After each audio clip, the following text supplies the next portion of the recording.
Okay जी. So what was NAM? NAM? On Alignment movement. on alignment movement, right? So non-alignment movement or non-aligned movement means that we don't want to align with what? USA or USSR.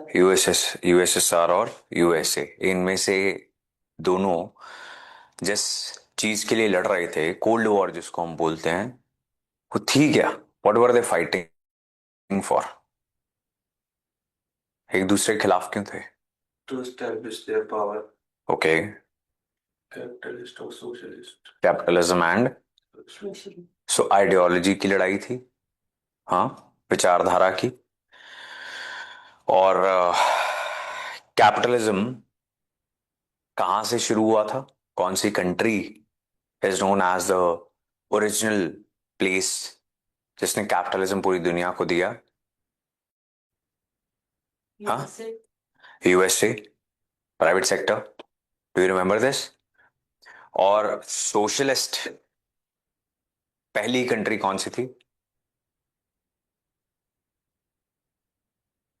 हाँ, USSR. हाँ, USSR, right, जिसमें Russia एक country थी और भी बहुत सारी countries थी.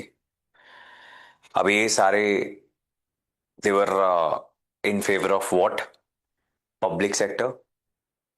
सो बेसिकली सवाल ये है कि इकोनॉमिक मॉडल ऑफ डेवलपमेंट कौन सा होना चाहिए, राइट? इकोनॉमी क्या करती है? इकोनॉमी का पर्पस क्या होता है? Resources are limited, optimum utilization of the resources to achieve the largest good of largest number of people. कि रिसोर्सेज लिमिटेड है, कल भी बताया था मैंने आपको, और उसकी सबसे बढ़िया यूटिलाइजेशन, इस बात की लड़ाई थी कोल्ड वॉर. और to do what? To do the largest good of largest number of people.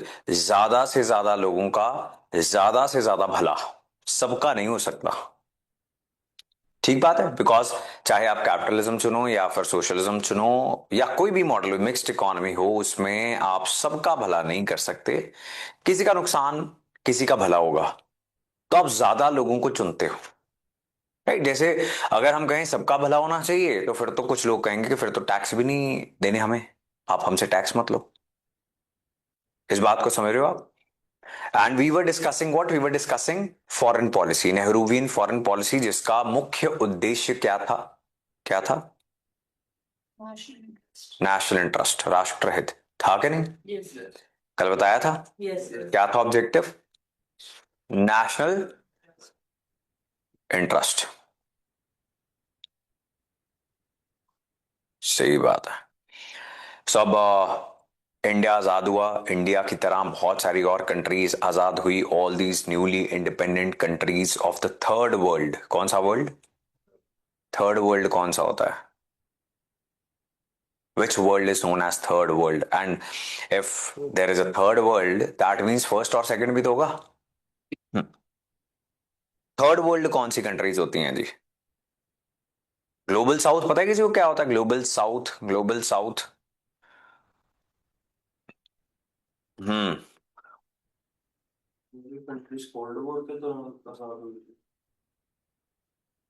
जो कंट्रीज बेसिकली थोड़ी सी गरीब हैं, ठीक बात है, उसको थर्ड वर्ल्ड बोल दिया. किसने बोला? फर्स्ट वर्ल्ड और सेकंड वर्ल्ड के लोगों ने. USA and USSR. USA and उसके आसपास के allies, they are first world. उनके अकॉर्डिंग यूएसएसआर सेकंड वर्ल्ड, हम थर्ड वर्ल्ड, गरीब लोग.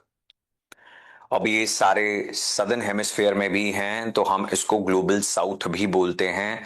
चाहे एशिया हो, चाहे अफ्रीका हो, चाहे साउथ अमेरिका हो, all these countries are not very rich.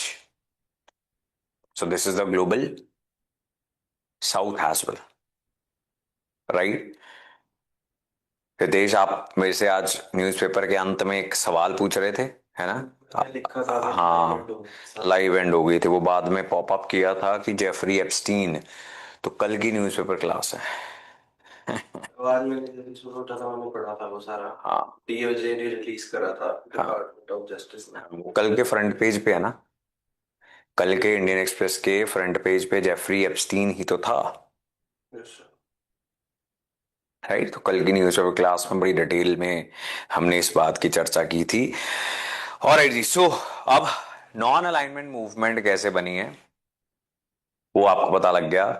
So basically all the countries जिनको लगा कि कोल्ड वॉर में ना इस और ना उस और, लेकिन तीसरी ओर उन्होंने अपना रास्ता बना लिया। 1961 के अंदर बेलग्रेड के अंदर ये समिट हुआ जिसमें 36 देश आए। अब ये लीडर्स थे उसके, इन सभी लीडर्स के नाम जो हैं वो हमें याद होने चाहिए, याद होने चाहिए, राइट। ये सारी एनसीईआरटीज हैं।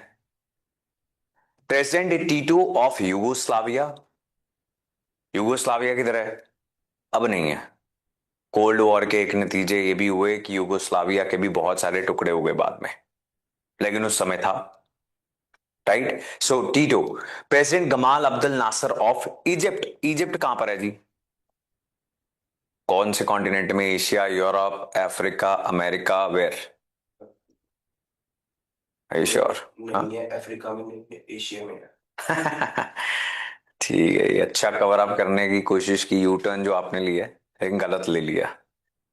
हाँ, एटलस है किसी के पास तो खोल के देखो, नहीं है तो फोन में सर्च करो, सर्च करो। मैं बोल दूंगा कि इजिप्ट में, इजिप्ट जो है अफ्रीका में है, अगर मैं बोल दूंगा तो दिमाग में नहीं ना जाएगा। ये तो देख के सीखने वाली चीज है ना। तो देखो अपने मोबाइल फोन्स में सर्च करो इसको, इजिप्ट किधर है, अफ्रीका के अंदर है, लेकिन अरब देश है, राइट। अरब देश जो हैं नॉर्दर्न अफ्रीका के अंदर भी हैं, इजिप्ट, लीबिया, मोरक्को, ये सारे अरब देश हैं। वेस्ट एशिया, नॉर्थ अफ्रीका, वाना, WANA, West Asia, North Africa, ये सारे अरब देश हैं। मतलब यहां पे बहुत सारे अरब देश हैं, एक्सेप्शंस ऑब्वियसली रहेंगी, लाइक ईरान, टर्की, इसराइल, ये अरब लोग नहीं है, लेकिन ज्यादातर अरब दुनिया जो है ये है। दिखा आपको इजिप्ट दिखा? Yes sir. फोन नहीं है आपके पास? तो इतना तो एफर्ट मारो, आप तो बिल्कुल ही आराम से बैठ गए हो।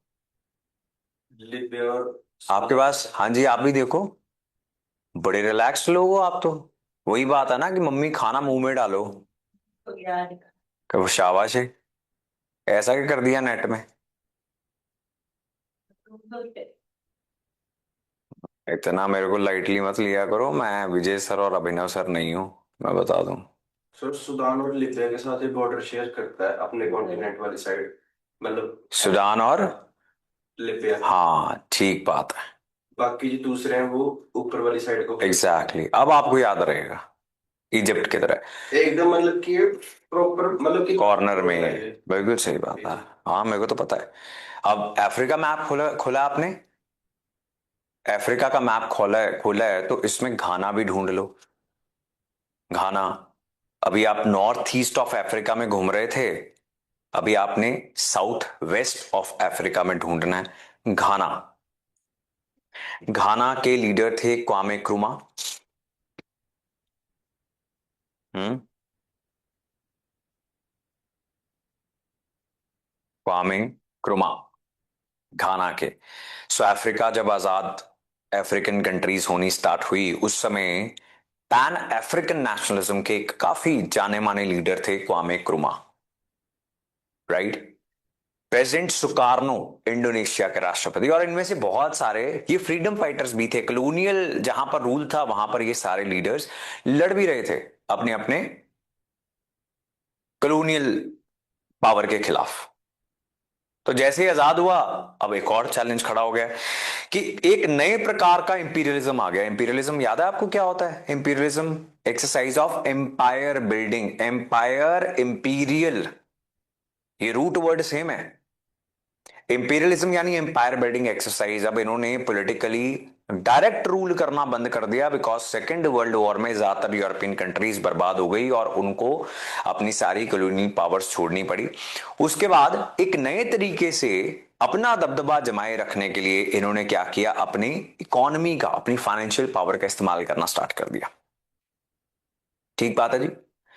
और जब ये अपनी फाइनेंशियल पावर का इस्तेमाल करना स्टार्ट करते हैं तो असल में होता क्या है, मान लो आप किसी छोटे देश को इतना लोन दे दो, इतना कर्जा दे दो जितनी उसकी जीडीपी है, एंड यू नो कि अब ये वापस नहीं कर पाएगा, तो एक तरीके से वो फिर से आपका गुलाम हो गया कि नहीं हो गया? एक तरीके से वो फिर से आपका गुलाम है। फॉर एग्जाम्पल चाइना, उसने एक belt and road initiative start किया हुआ। कौन सा? Belt and road initiative start किया हुआ है, जिसमें वो इंफ्रास्ट्रक्चर प्रोजेक्ट्स बनाता है। कह रहा है कि चाइना को पूरी दुनिया के साथ जोड़ देंगे, रेलवे बनाएंगे, रोड बनाएंगे, हाईवेज बनाएंगे, एयरपोर्ट्स बनाएंगे, पोर्ट्स बनाएंगे, ये सारा कुछ जो देश मांगेगा उसको पैसा भी देंगे, टेक्नोलॉजी भी देंगे, बनवा के भी देंगे, और फिर बाद में पैसे वापस कर देना। राइट? नीचे टर्म्स एंड कंडीशंस लिखो हैं बहुत ज्यादा कि ब्याज कितना होगा, कंपनी कौन सी होगी, सिर्फ चाइनीज होगी, रोजगार किसका होगा, इंजीनियर्स कहां से आएंगे, चाइना से आएंगे। अब ये सारी कंट्री जो है, इनकी इकोनॉमी बिल्कुल चाइना के दिए हुए कर्जे के बोझ के तले ऐसी दब जाती है कि श्रीलंका को अपना एक पोर्ट, हम्बनटोटा पोर्ट, 99 ईयर्स के लिए लीज पे देना पड़ा। समझ रहे हो? क्योंकि पैसे नहीं थे वापस करने के लिए, और एक पोर्ट 100 साल की लीज पर देना पड़ गया वापस चाइना को, और चाइना का हमेशा हमेशा के लिए श्रीलंका के इस हिस्से में कब्जा हो गया। अब इस हिस्से तक चाइना अपनी सबमरीन्स भेज सकता है, जो चाहे वो कर सकता है, एंड इंडिया और ऐसे सभी देशों के इंटरेस्ट को, सिक्योरिटी को भी खतरा पहुंचा सकता है। साउथ एशिया से साइड से मतलब सी रूट से ट्रेड भी कर सकता है। ठीक बात है। इसको क्या बोलते हैं? Neo imperialism. कौन सा? NEO। राइट? इसका मतलब होता है न्यू, नया। इज इस क्लियर जी? आजकल गवर्नमेंट एक शब्द का इस्तेमाल करती है, new middle class, NEO middle class. New जहां पर भी आएगा दैट मींस नया। पुराना तरीका छोड़ दिया, मिलिट्री नहीं भेजनी पड़ेगी, ईस्ट इंडिया कंपनीज नहीं बनानी पड़ेंगी। अब क्या करेंगे? अब कर्जा इस प्रकार से देंगे। उस समय कोल्ड वॉर के समय भी यही डर था कि इंपीरियलिज्म गया है, अब न्यू इंपीरियलिज्म का खतरा हमारे सर पे मंडराना स्टार्ट हो गया है। Is it clear? यस और no? Yes, Yes, sir. sir. अब ये सारी कंट्रीज अपनी अपनी आजादी बचा रही हैं और कुछ नहीं कर रही। They don't want money. In fact cold war में आप आ जाओ, आपको पैसे देंगे, अनाज देंगे, सिक्योरिटी देंगे, हमारे न्यूक्लियर हथियार का इस्तेमाल आपकी सिक्योरिटी के लिए भी होगा। तो डील तो बड़ी अच्छी साउंड कर रही है, लेकिन हमने क्या चूज किया? आजादी। The hard fought freedom, we chose that. हमने वो चुनी, हमें नहीं होना अलाइन। और हम क्या बोल रहे हैं कि हमने पीस चुना है। This is what we are saying, that we have chosen peace. Right जी? नाउ सी, इंडिया के ऊपर और सभी नॉन अलाइंड कंट्रीज के ऊपर बहुत सारे इल्जाम लगने स्टार्ट हो गए कि in such important global affairs these people are fence sitters. Fence sitter क्या होते हैं? Hmm, do you know? Fence sitters होते हैं जो किनारे पे, फेंस पता ना आपको? फेंस नहीं पता? बाढ़, हिंदी में बाढ़ ही खेत को खाए वाली बाढ़, पंजाबी में कंडातार। हाँ, तो फेंस सिटर कौन हुआ? जो मैदान के बाहर बैठ जाए जाके। इंडिया के ऊपर ऐसे इल्जाम लगने स्टार्ट हो गए एंड कहना स्टार्ट कर दिया that India is neutral. We are not. We said we are on the side of peace. जब इंडियन डिप्लोमैट्स बाहर जाते हैं, कहीं युद्ध हुआ होता है, तो इंडिया क्या बोलता है कि इंडिया युद्ध का देश नहीं है। किसका देश है? Peace. हाँ, बुद्ध का। राइट? अच्छे तरीके से कह रहे हैं, वही बात बोल रहे हैं। पीस का ही देश है, कि हम बुद्ध का देश हैं, युद्ध का देश नहीं है। इसलिए we have never started any war. हमने कभी भी किसी भी युद्ध की शुरुआत नहीं की, एंशिएंट इंडियन हिस्ट्री से लेकर आज तक। जब जब भारत में एक बड़ा एम्पायर आया, राइट, ऐसा कहा जाता है, और मॉडर्न हिस्ट्री में तो कभी भी नहीं की। आफ्टर इंडिपेंडेंस तो हमने किसी को अटैक नहीं किया, because we always want peace in the world, coexistence, वसुधैव कुटुंबकम, the world is a family. ये हमारे आदर्श हैं। Now we call ourselves, Nehru कह रहे हैं, we call ourselves the conference of non aligned countries. Non alignment has a negative meaning. But if you give it a positive connotation, it means nations which object to this lining up for war purpose, military blocks, military alliances and the like. क्या मतलब है? What is he saying? हाँ, अब पढ़ो। अब पढ़ रहे हैं, कह रहे हैं पहले तो पढ़ा ही नहीं, पहले तो आप ही बोल रहे थे। बताओ। हाँ, पहले तो आपकी फोकस की क्लासेस लगानी पड़ेंगी मेरे को 1999 में, जिसमें मैं आपको फिजूल की बातें मार के कहूंगा कि ध्यान कैसे बढ़ाया जाता है, आओ आपको वो सिखाऊंगा। अभी तो आपको उसकी जरूरत लग रही है मेरे को। हम्म, पढ़ा आपने? What is the meaning of this?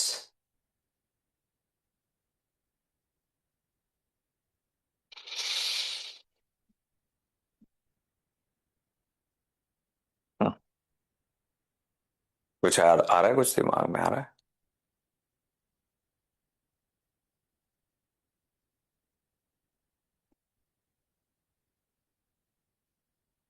यहां से पढ़ लो चलो। इट मीन्स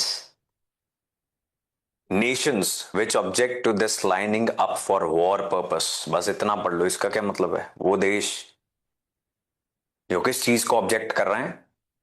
वॉर के लिए कतारों में लगना, मिलिट्री अलायंसेस बनाना, मिलिट्री ग्रुप्स बनाना। और इस दुनिया में जहां पर सारे देश लाइंस बना रहे हैं कि युद्ध में तुमने कौन सी साइड पे होना है, हम अपना वजन, हम अपनी सपोर्ट किसकी ओर दे रहे हैं? पीस की ओर दे रहे हैं। There we want to throw our weight in favour of Peace. Peace, right? So we were trying to say कि नॉन अलाइनमेंट तो बड़ा ही नोबल ऑब्जेक्टिव है, ये तो बड़ा ही आदर्श ऑब्जेक्टिव है। आप सब लोग जब युद्ध के लिए पागल हुए फिर रहे हो, 2 वर्ल्ड वॉर्स होने के बाद भी, यूनाइटेड नेशंस बनाने के बाद भी, उससे पहले लीग ऑफ नेशंस बनाया था, everything to maintain peace in the world, and you are failing in maintaining peace in the world. आपको तो हमें शुक्रिया अदा करना चाहिए कि हमने आपका ये पागलपन ज्वाइन ना करते हुए हमने शांति चुनी। ठीक बात है? ये मिलिटराइजेशन के हम खिलाफ हैं। Now he explains, non-alignment is not to be confused with neutrality, inactivity, isolation. हम ना न्यूट्रल हैं, ना इनएक्टिविटी में हैं, ना ही हम आइसोलेट हो रहे हैं। हम तो युद्ध का, दुनिया का हिस्सा बनना चाहते हैं, लेकिन शांति कंट्रीब्यूट करने के लिए। पीस, आप युद्ध कंट्रीब्यूट करो, युद्ध में कंट्रीब्यूट करो, हम शांति में कंट्रीब्यूट करेंगे। That is the difference. Neutrality is maintained during war. कौन सी कंट्री न्यूट्रल है ये तो युद्ध में तय होता है। और नॉन अलाइनमेंट का जो कंसेप्ट है, ये वॉर और पीस दोनों में रिलेवेंट है, right? We are not on the sides of warring parties. Implies having positive and constructive opinions about international issues to promote international peace. Disarmament. What is disarmament, जी? What is disarmament? हाँ, giving up of the arms and ammunitions, आपके हथियार कम करना या खत्म कर लेना, zero कर लेना। एंड टेरिटोरियल इंडिपेंडेंस, कि हर व्यक्ति आजाद है अपनी फॉरेन पॉलिसी बनाने के लिए, अपने अपने देश को चलाने के लिए, राइट? कि आपको क्या प्रॉब्लम है अगर हम अपनी फॉरेन पॉलिसी अपने तरीके से चलाना चाहते हैं तो। इज दैट क्लियर जी? Yes. So we have till now covered partition, integration of princely states. We have also covered what Nehruvian foreign policy और evolution of India's foreign policy, कि इंडिया की फॉरेन पॉलिसी, विदेश नीति बनी कैसे थी। अब next big thing that happened in the country was establishment of democracy. What is democracy? कौन बताएगा जी? ह्यूमैनिटीज के बच्चे कौन कौन से हैं? हाँ, आपके तो कॉलेज अभी स्टार्ट होने हैं। आप नहीं हो इंजीनियरिंग? आप मेडिकल? ओ माय गॉड, यहाँ तो भाई खतरनाक लोग बैठे हुए हैं। आर्ट्स कॉमर्स वालों में घबराहट फैल गई है वैसे ही। चलो, आपसे तो मैं नहीं आपको टेंशन डालूंगा, लेकिन अगर बताना चाहो तो बता सकते हो कि व्हाट इज डेमोक्रेसी, लोकतंत्र क्या है? Government of the people, by the people and for the people. ठीक बात है। अब डेमोक्रेसी बहुत कम देशों के अंदर एस्टैब्लिश हो पाई है, खासकर गरीब मुल्कों के अंदर। आप देखोगे असल में डेमोक्रेटिक गवर्नमेंट्स कहां पर चलती हैं? जहां पर भुखमरी नहीं फैली हुई, जहां पर ऐसी बेसिक नेसेसिटीज की प्रॉब्लम नहीं है, बिकॉज जहां पर बेसिक नेसेसिटीज की प्रॉब्लम होती है लोग बड़े फ्रस्ट्रेटेड होते हैं, गुस्से में होते हैं एंड ज्यादा समझदार नहीं माने जाते। वहां पर कोई लीडर आ जाए जो अच्छी स्पीचेस दे, उसके पीछे लग जाते हैं, दूसरों को मार देते हैं, तख्ता पलट हो जाते हैं। सो आपको मिलेगी नहीं एग्जाम्पल डेमोक्रेसी की, राइट? सोच के देखो, सारी अफ्रीकन कंट्रीज की कहानियां पढ़ लो, वहां पर तख्ते पलट हो रहे हैं, डिक्टेटरशिप्स हैं, इलेक्शंस फ्री एंड फेयर नहीं माने जा रहे हैं। Even Russia, even China, even Pakistan, Bangladesh, you know, name a country, democracy establish नहीं हो पा रही अपने आप को। एक कॉन्स्टिट्यूशन नहीं लिखा गया किसी देश के अंदर जो सालों साल चलाओ।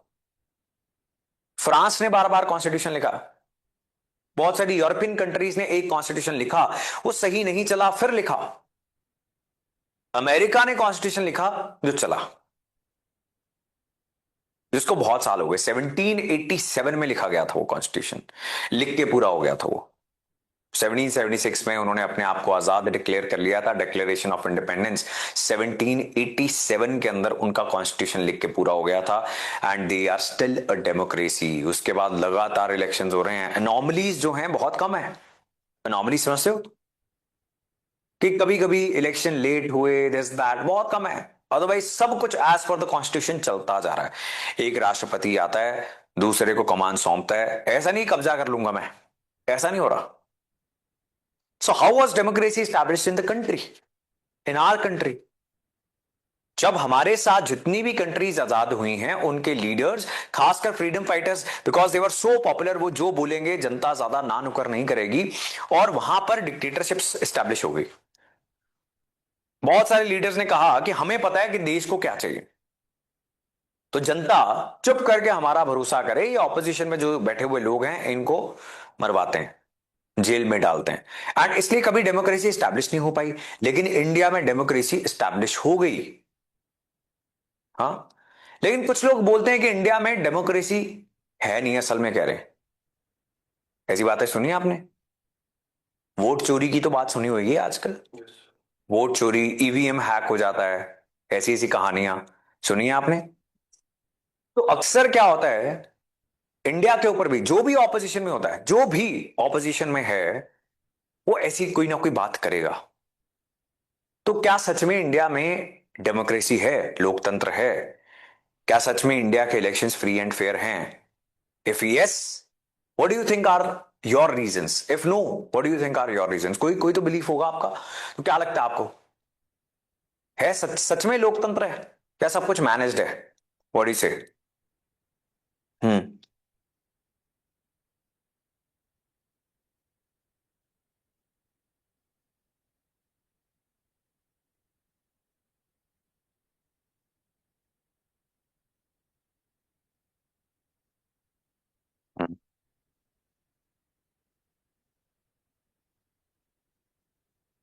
ऐसे ऐसे रहता हूं मैं 1 घंटा।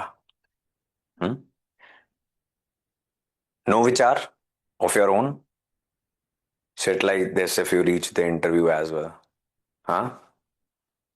If they ask you a question, आप भी चुप हो जाना, एंड वो भी चुप हो जाएं, ऐसे 5 मिनट कमरे के अंदर सन्नाटा रहे, और फिर वो आपको कहें कि बच्चे लगता आप नर्वस हो गए हो, आप फिर नेक्स्ट ईयर आना, अगर प्रीलिम्स और मेंस क्लियर हो गया तो। है लोकतंत्र के, है नहीं है? क्या लगता है आपको? है तो क्यों लगता है, नहीं है तो क्यों नहीं लगता? अगर कोई भी विचार नहीं है तो कहो कोई भी विचार नहीं है, उसका भी कारण बता दो। हम्म। ओ सॉरी, मैं फारसी में बात करने लग गया। आपकी भाषा कौन सी है? आपको तो समझ में नहीं आ रही होगी मेरी बात, है कि नहीं है भाई? सर इंडिया डेवलप भी बहुत किया हुआ, बट समा वो मतलब मैं भी बहुत है हम्म। कि वोट डालते ते जाते हैं, वेरी पर नाइस। भी वोट दे जा रहे। वाह जी वाह, ये इसको कहते हैं बैलेंस्ड आंसर, है ना? इसको कहते हैं एक्सट्रीम आंसर ना देना। क्या क्या आंसर है कि लोकतंत्र तो है, लेकिन उसमें खामियां भी बहुत हैं।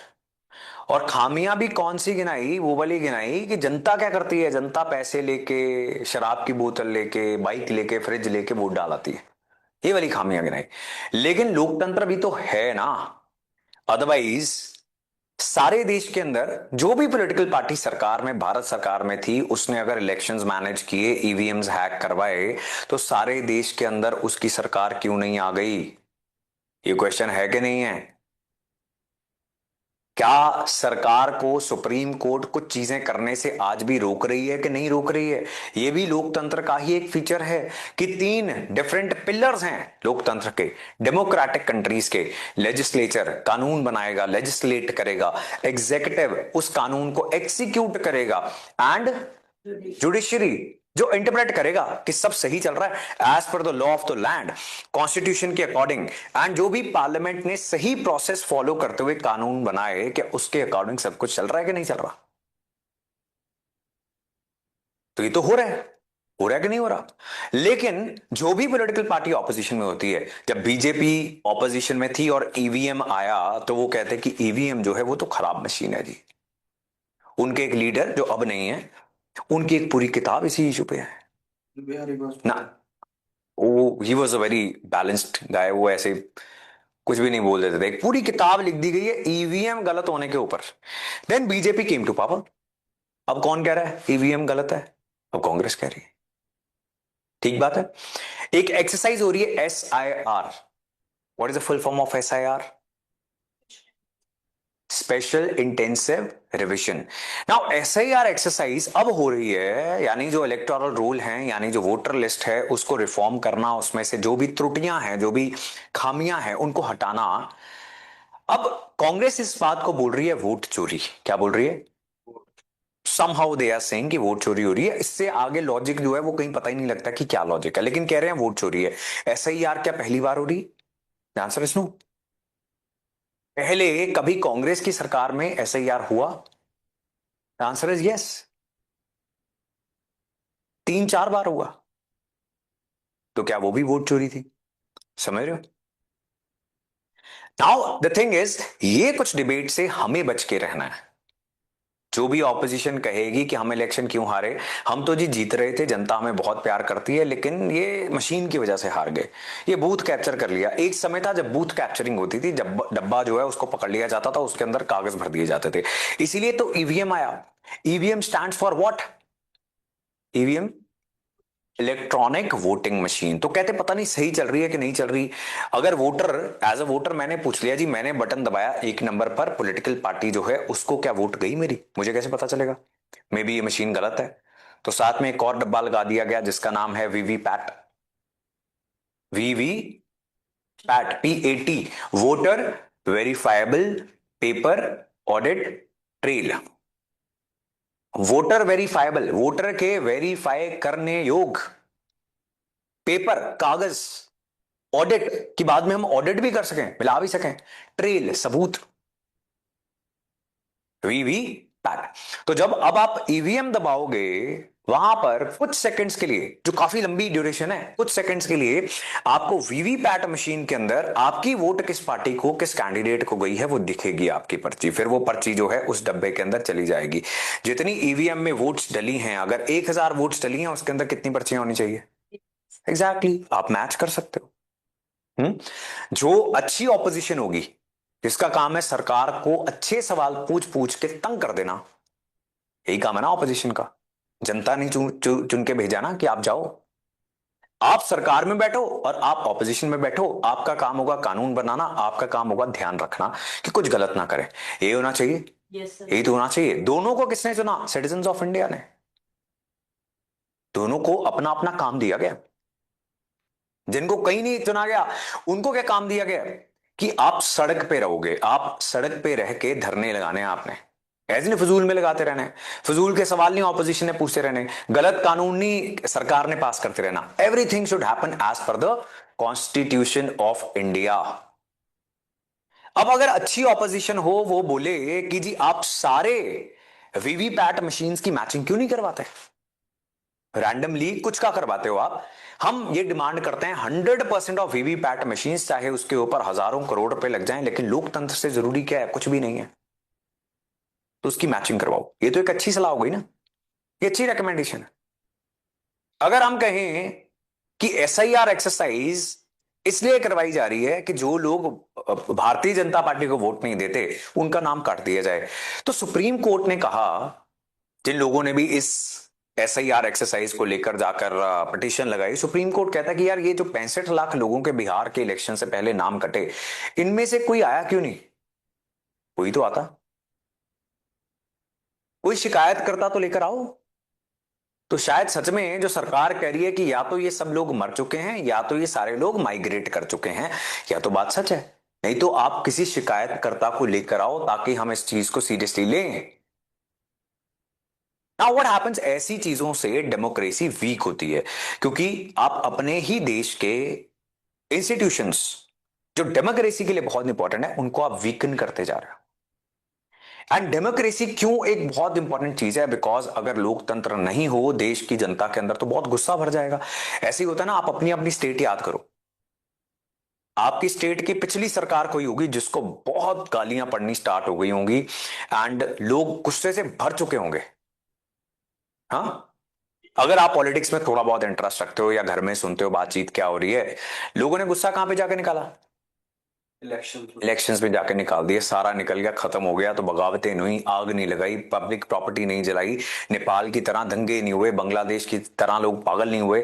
क्यों? बिकॉज हमारे पास एक चैनल है, वेंट आउट करने के लिए हमारे पास एक चैनल है।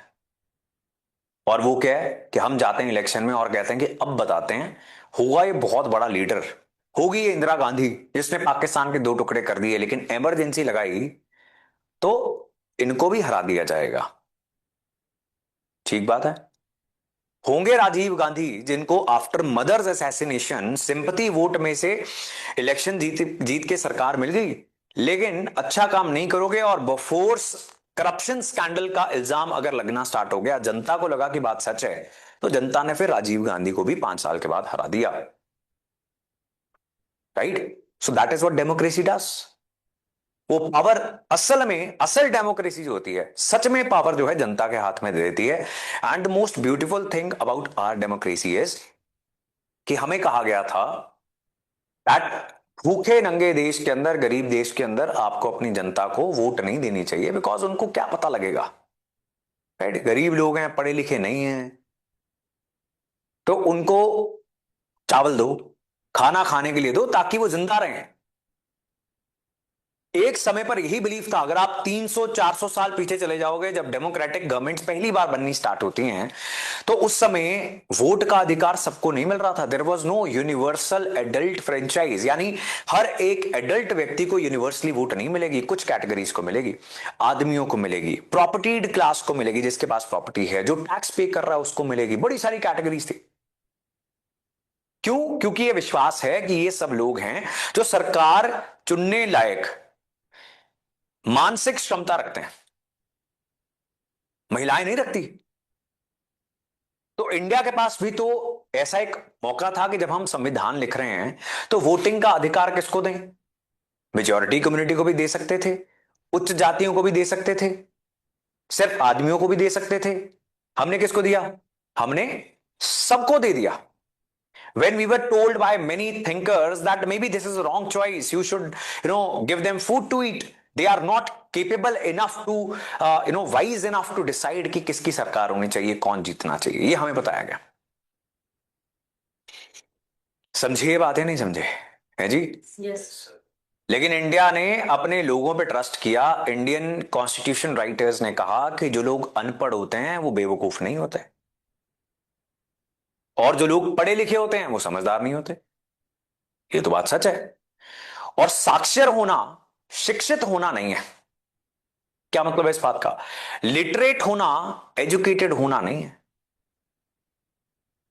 इन दोनों शब्दों का अर्थ पता है आपको? देखो, एक डेफिनेशन होती है लिटरेसी की, अगर आप अपना नाम लिख पढ़ सकते हो, थोड़े बहुत शब्द पढ़ लेते हो, तो आपको भारत सरकार मान लेती है you are literate. But are you educated? Now what is the definition of education? वो तो एजुकेशन की तो डेफिनेशन कुछ है ही नहीं। एजुकेशन की डेफिनेशन मेरे लिए हो सकती है कि आपके पास 4 डिग्री है, लेकिन उससे जरूरी आप एक अच्छे इंसान हो। आप कुछ खाकर छिलका जो है सड़क पे फेंक देते हो तो आप शिक्षित नहीं हो, साक्षर हो। आप लिटरेट हो, एजुकेटेड नहीं हो। ये बात समझे आप? और इनफैक्ट आप भी देखोगे जो घर के बुजुर्ग थे, पढ़े लिखे नहीं थे, समझदार बहुत थे। सही बात है कि नहीं? तो विजडम का एजुकेशन से तो कोई लेना देना नहीं है, नहीं है ना? Yes sir. और यही कॉन्स्टिट्यूशन राइटर्स ने इंडियन डेमोक्रेसी को सेटअप करते हुए सोचा कि वोट का अधिकार सबको मिलेगा, एक समान मिलेगा। कोई दलित नहीं, कोई धर्म नहीं, कोई जेंडर नहीं, कुछ नहीं देखा जाएगा, सिर्फ एज देखी जाएगी। 21 से बड़े सब लोगों के पास वोट का अधिकार होगा। वो बाद में हमने चेंज करके उसको 18 किया, लेकिन इस समय हमने 21 से ऊपर सबको वोट का अधिकार दे दिया। इंडिया में प्रोटेस्ट हो रहे हैं बांग्लादेश के खिलाफ। हम्म। मैं रास्ते में आ रहा था, एक छोटा प्रोटेस्ट दिखा रहा। चलो अच्छी, शुक्र है हो रहे हैं। फिर मैंने ज्वाइन भी करा था 5 मिनट। ये ठीक बात है। इंडिया ने अगर समय रहते प्रोटेस्ट किए होते तो शायद हिंदू और सिख बांग्लादेश के और पाकिस्तान के बच जाते, अफगानिस्तान के बच जाते, है ना? अभी 6-7 साल पहले तक तालिबान अफगानिस्तान के गुरुद्वारों में धमाके कर रहा था। तालिबान की फिर सरकार आ गई, अब इस्लामिक स्टेट कर रहा है। तो इंडिया पता नहीं क्या कर रहा था। इंडिया मजे कर रहा था, तो एक आधा बॉम्ब गिरा दिया होता। नहीं गिरा देना चाहिए, नहीं गिराना चाहिए। अब इसमें भी बात यह है कि राष्ट्रहित है या नहीं है, दैट इज द थिंग। अब हमें यहां पर एक चॉइस करनी पड़ेगी, क्या पाकिस्तान और बांग्लादेश के हिंदुओं की, सिखों की, बौद्ध लोगों की, जैन लोगों की जिम्मेदारी हमारी है या नहीं है ना? अगर आप दुनिया के कंटेक्स्ट में देखो, तो जब किसी अफ्रीकन कंट्री में कोई इस्लामिक टेररिस्ट ऑर्गेनाइजेशन क्रिश्चियंस को मारती है, तो डोनाल्ड ट्रंप ये धमकी देता है कि बॉम्ब गिरा दूंगा, ऐसी बॉम्बिंग करूंगा कभी आपकी पीढ़ियां उठ नहीं पाएंगी। This is what he says. Now if America feels free to defend Christians in any part of the world, है ना, and if something happens in Kashmir और any part of the India, organisation for Islamic countries, सब Islamic countries आकर बयान देते हैं, India की कड़ी निंदा करते हैं। Who was standing with the Hindus and Sikhs? कौन था उनके साथ? कौन था? अभी तक तो कोई भी नहीं था। सर मेरे को आते आते यही अचानक से ख्याल आया था, जैसे कि जो मतलब इंडियन मेजोरिटी कम्युनिटी लोग हैं, बाहर की नेबरिंग कंट्रीज में रहते हैं, क्या इसको इंडिया को आगे कुछ स्टेप लेना चाहिए, लेना नहीं चाहिए, लेना चाहिए? लेना ही चाहिए। मुझे तो ऐसा लगता है personally, I I feel very strongly for this, because जो धर्म यहां से ओरिजिनेट हुए हैं, जिनका कोई वारिस नहीं है, उनके लिए कौन खड़ा होगा? एंड आई आई फील कि चाहे वो इंडिया की भी निंदा करें, भयंकर इंडिया की कड़ी निंदा करें, उनके लिए भी इंडिया को स्टैंड लेना चाहिए।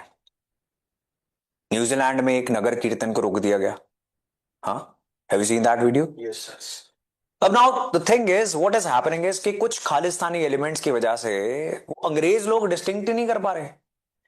दे are not able to understand कि ये कौन से वाले हैं और ये कौन से वाले हैं। उनको नहीं पता, उनको तो एक जैसे दिखते हैं। इनफैक्ट जब 9/11 हुआ था अमेरिका के अंदर, तो सिखों के अगेंस्ट अटैक स्टार्ट हो गए, बिकॉज थोड़े से वेस्टर्न कंट्रीज के लोग इंटेलेक्चुअली डम्ब हैं थोड़े से, है ना, इसलिए सारे उनके सीईओ इंडियंस बन गए हैं जाके।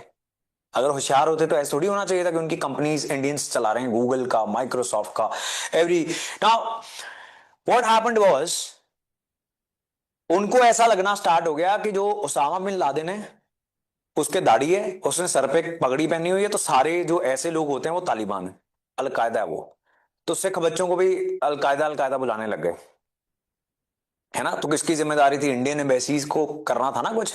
अमेरिकन सरकार चिंता करे ना करे, इस बात का इंतजार थोड़ी करना है। इंडियन गवर्नमेंट की को ही तो आवाज उठानी कि भाई कुछ करो, हमारे बच्चे जो हैं वो सुरक्षित नहीं है। आपके स्कूल्स के अंदर they are feeling being attacked by racist attitudes, who else is going to stand for them? और हम नहीं खड़ना चाहते। ओरिजिनल हमारी फिलॉसफी थी कि हम इंडियन सिटीजन्स का ध्यान दें, है ना, लेकिन जब इंडिया से नफरत हो रही है और हिंदू और सिख को मार दिया जा रहा है, फिर किसको खड़ा होना चाहिए? उसको किस लिए मारा गया? बिकॉज दे हेट इंडिया, इसलिए मारा गया ना। वो नगर कीर्तन के सामने फ्लैग क्या था? This is New Zealand, not New Zealand not India, यही था ना। तो जब इंडिया आ गया, इन्वॉल्व हो गया, हमें हमारी सरकार को थोड़ा सा बहाना मिल गया इन्वॉल्व होने का, तो इंडियन सरकार को बड़े जोरदार तरीके से इन्वॉल्व होना चाहिए कि ट्रेड ट्रूड सब गया भाड़ में। अगर इंडियन डायस्पोरा के ऊपर थोड़ी सी भी आंच आई, we are going to break off all the ties and do a lot of damage to your economy. Maybe आज हमारी इकोनॉमी इतनी पावरफुल नहीं है, maybe in future we will do it, शायद हम करेंगे, राइट। तो अभी वो मिस ट्रीटमेंट हमें सहनी पड़ती है, अभी तक सहनी पड़ रही थी because we were not even very eager for that.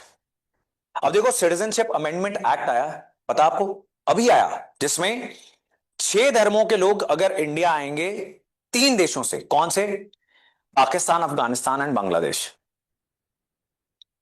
कौन से 6 धर्म?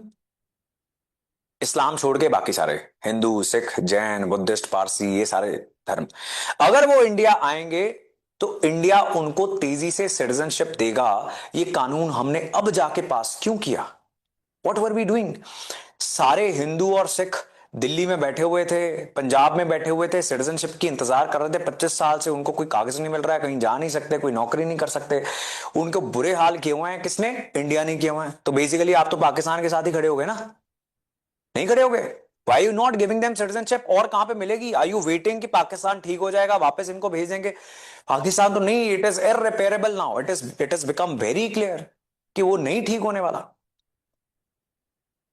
राइट। सो अच्छी बात है, कोई प्रोटेस्ट भी कर रहा है। Alright, so coming back to our own elections, हमारे यहां पर भी देखो, हमारे यहां दंगे हुए लेकिन बहुत कम हुए। आउट ऑफ आर 80 ईयर्स, 80 साल हो गए हैं करीब करीब, तो हमने कितने साल दंगों में गुजारे होंगे? नॉट इवन 10, 10 साल भी दंगे नहीं ना हुए। कभी कश्मीरी पंडित्स के खिलाफ हुए, कभी मुस्लिम्स के खिलाफ हुए, कभी सिखों के खिलाफ हुए, कभी आदिवासियों को भी पीटा गया, कभी क्रिश्चियन चर्चेस को भी अटैक किया गया। बट इतनी डाइवर्स सोसाइटी के अंदर भी ज्यादातर साल हमने पीसफुली बिताए, क्योंकि हमारा गुस्सा कहां पे निकला? वोटिंग सेंटर में निकला। बिकॉज हमारा कोई लीडर आ गया, वो कहता जी हमारे धर्म की रक्षा कौन करेगा? मैं करूंगा। हमारे कुछ बुजुर्ग उठे, वो कहते कि ठीक है इसको वोट डालते हैं, उन्होंने बटन दबा के गुस्सा निकाल लिया। नहीं तो क्या करते? नहीं तो गर्दनें काटते। डेमोक्रेसी इतनी जबरदस्त चीज है, वो वेंट आउट करवाने में मदद करती है हमारी। बात समझे आप? That is why democracy is important.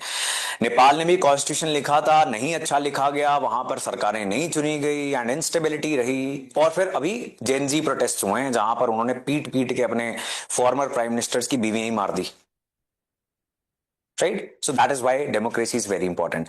और कॉन्स्टिट्यूशन ने लोकतंत्र स्टैब्लिश करने के लिए सबसे पहला काम क्या किया? इलेक्शन कमीशन ऑफ इंडिया बनाया, जो इलेक्शंस करवाएगा। और पहले इलेक्शन कमिश्नर ऑफ इंडिया बने mister Sukumar Sen.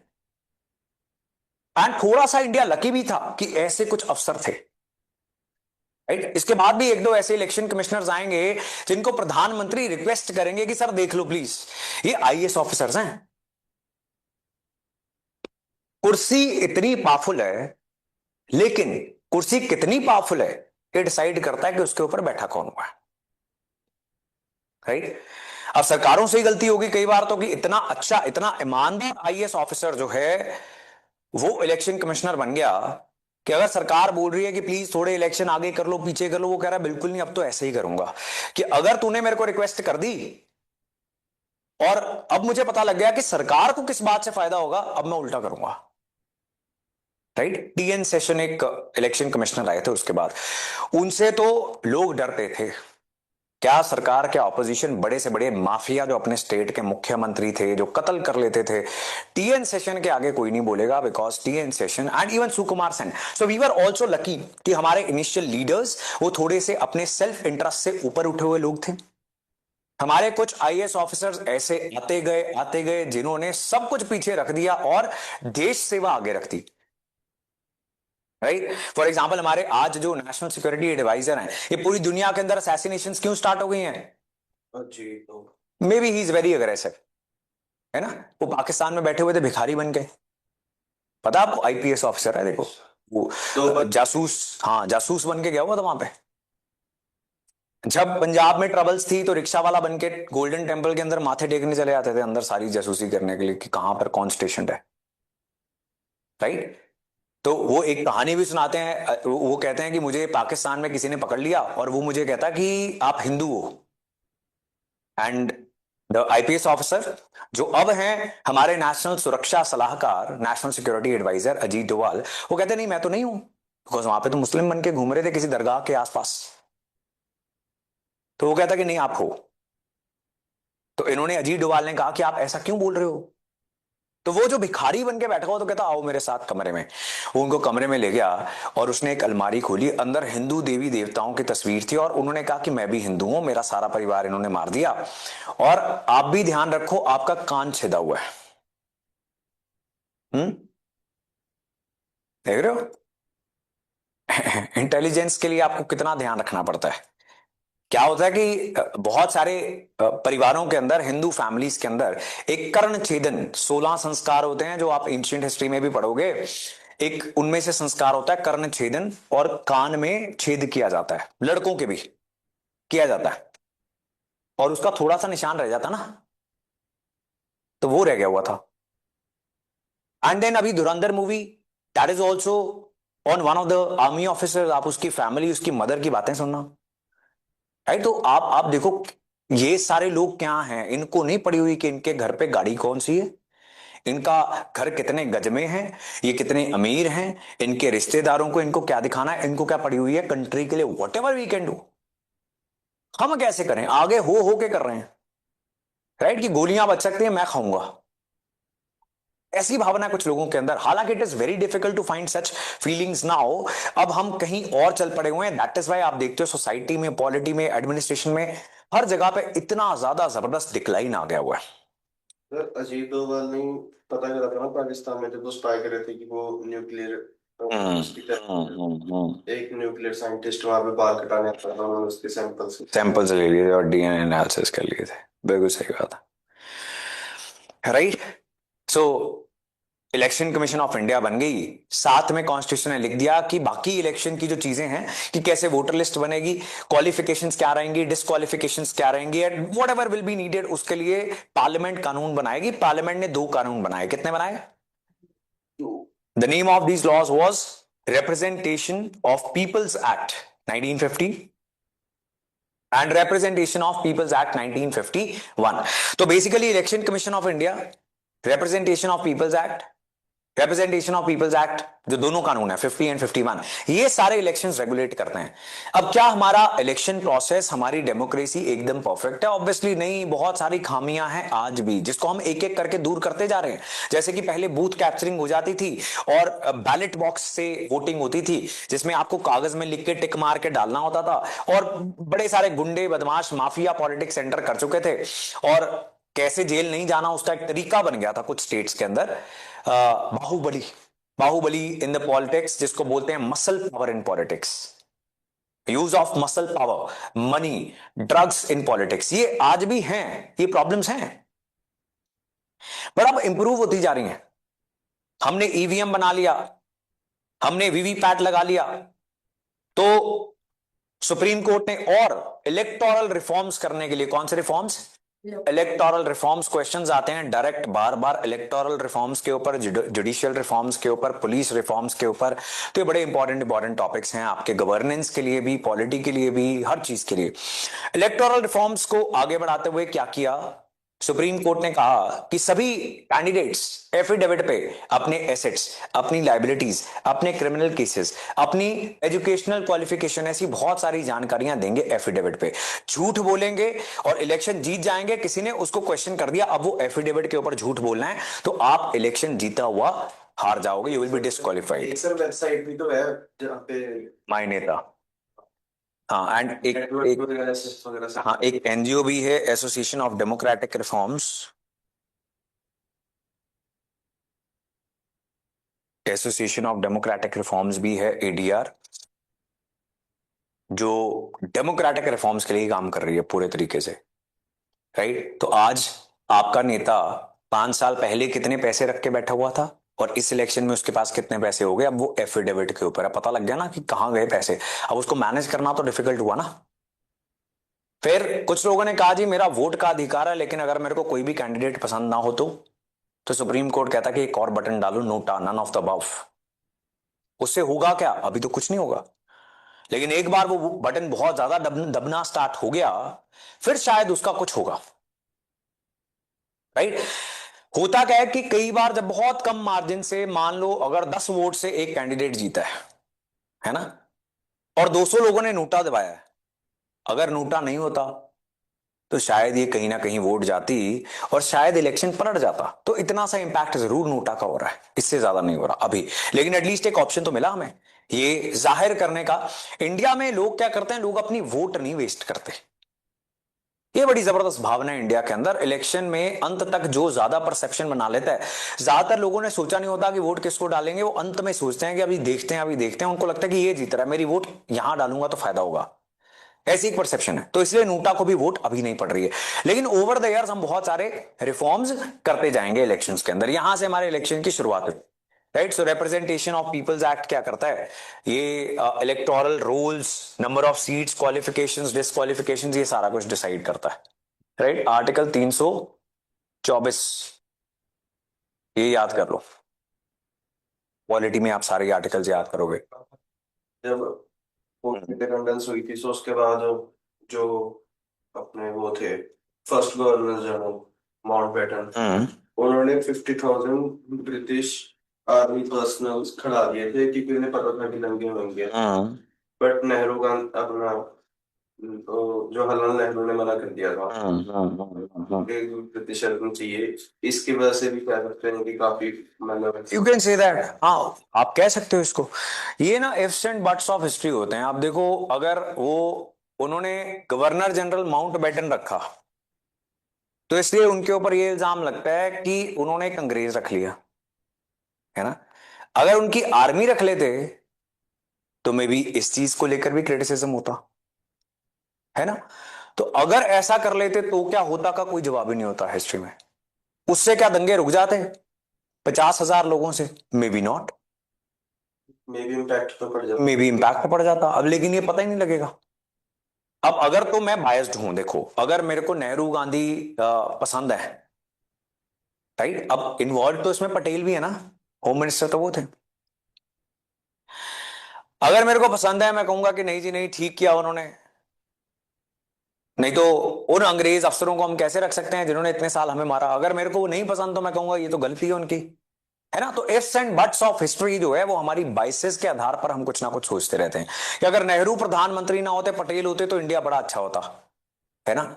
May be वो गृह मंत्री अच्छे थे, मे बी इकोनॉमिक पॉलिसीज इतनी अच्छी ना होती, ये तो किसी को नहीं पता। ठीक बात है। सो इसको हम सोच सकते हैं कि अगर क्या हुआ होता। Now what what history is, कि हुआ क्या। हिस्ट्री तो ये है ना कि हुआ क्या, क्या हो सकता था, तो बहुत सारा कुछ है। ऐसे तो पंजाब, हैदराबाद, मैसूर, मराठा, ये सारे एक साथ आ जाते तो अंग्रेज ही ना यहाँ पे आते, है ना। हो तो वो भी सकता था। अब उनको बैठ के क्या दोष ठहराते रहे, उनको थोड़ी पता था कि राष्ट्रवाद की भी एक भावना आ जाएगी, इंडिया भी बनेगा कोई, उनको नहीं पता था। ठीक है जी। अब इलेक्शंस हुए 21 साल और उससे ऊपर के सभी लोगों को वोट का अधिकार मिल गया एंड 53 पॉलिटिकल पार्टीज ने इसमें पार्ट लिया। अब देखो, इतना कॉम्प्लिकेटेड इलेक्शन, इतनी पॉलिटिकल पार्टीज को अलाउ कर देना, यही सबसे बड़ी बात है। आप अगर पॉलिटिकल पार्टी बनाना चाहो, आप 4 बंदे लो, बना लो, आपकी मर्जी है, कोई आपको नहीं रोक रहा। अमेरिका में 2 ही पॉलिटिकल पार्टीज हैं, डेमोक्रेट, रिपब्लिकन्स, यही है ना। उन्हीं में आपको लड़ना पड़ता है पहले, और उनमें से एक एक कैंडिडेट चुना जाता है, फिर वो राष्ट्रपति का चुनाव लड़ता है। बड़ी कॉम्प्लिकेटेड सिस्टम है उनका, और भी कॉम्प्लिकेटेड है प्रेसिडेंशियल सिस्टम जो है। इंडिया में हम रोकते नहीं है, सब लड़ सकते हैं। अब देखो, Indian national Congress, socialist party, किसान मजदूर प्रजा party, communist party of India, भारतीय जनसंघ, अब ये बाद में क्या बना, भारतीय जनता पार्टी बना। अब देखो, सीट कितनी मिली है, 3। वोट कितनी मिली है, 3%। 1951 के इलेक्शन से लगे हुए हैं। पहली बार सरकारें आनी स्टार्ट हुई थी 1990s के अंदर, 40 साल लगे। बिकॉज फ्रीडम मूवमेंट जो है किसने लड़ी थी, इंडियन नेशनल कांग्रेस ने। ये जो वोट है ये कहीं नहीं जाएगी। हाँ, जैसे सर कहा जाता है एल के अडवाणी और अटल बिहारी वाजपेयी बीजेपी के फाउंडर थे। बीजेपी के पहले वो इस वाली पार्टी में इस वाली पार्टी में भी थे, लेकिन भारतीय जनता पार्टी जो उन्होंने बनाई, तो इन्होंने बनाई थी जनसंघ को डिसबैंड करके। मतलब इसे बंद करके उससे स्टार्ट करके हाँ। रीनेम करा था। नहीं नहीं, बंद करके नहीं स्टार्ट की थी।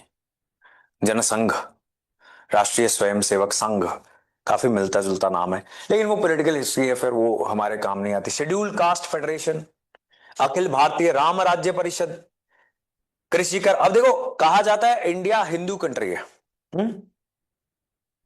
इनको वोट नहीं पड़ रही है, इन्होंने तो राम राज्य परिषद नाम रखा हुआ है, इनको भी वोट नहीं पड़ रही है ना? तो why are the Hindus not voting? 80% है। बीजेपी तो सरकार से बाहर ही नहीं जानी चाहिए। लेकिन अभी तक तो चलो बीजेपी ने अपने आप को हिंदू पार्टी प्रोजेक्ट भी नहीं किया था। वो जब रथ यात्रा हुई, बाबरी मस्जिद के गेट राजीव गांधी ने खुलवा दिए, उसके बाद उन्होंने प्रोजेक्ट करना स्टार्ट किया। आज भी कितनी वोट पड़ती है? 30% के आसपास पड़ती है। बाकी 50% हिंदू किधर वोट डाल रहे हैं? इतनी सारी पॉलिटिकल पार्टीज हैं, अपना अपना डालते जा रहे हैं, राइट? ये भी तो एक फैक्ट है ना। People's democratic front, Shiromani Akali Dal, Hindu Mahasabha, peasant worker party, forward bloc, Marxist, all India Ganatantra Parishad, Tamil Nadu toilers party, Jharkhand party, revolutionary socialist party, commonwealth party, Lok Sevak संघ, इन सबको सीट्स मिली हैं। इसके अलावा भी पॉलिटिकल पार्टीज थी, ये 53 नहीं है ना, दीज आर नॉट 53, लेकिन सीट्स इनको ही मिली हैं बस।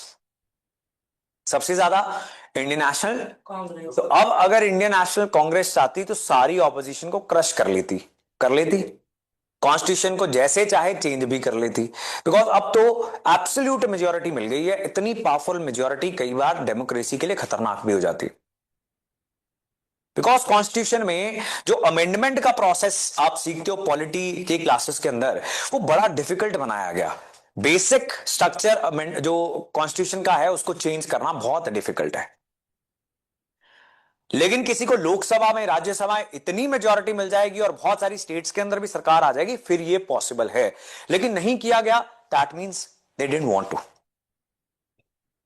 राइट? बेंसी कम्युनिस्ट पार्टी ऑफ इंडिया को सीट्स मिल रही हैं बहुत ज्यादा, हालांकि वोट परसेंट कम मिल रही है।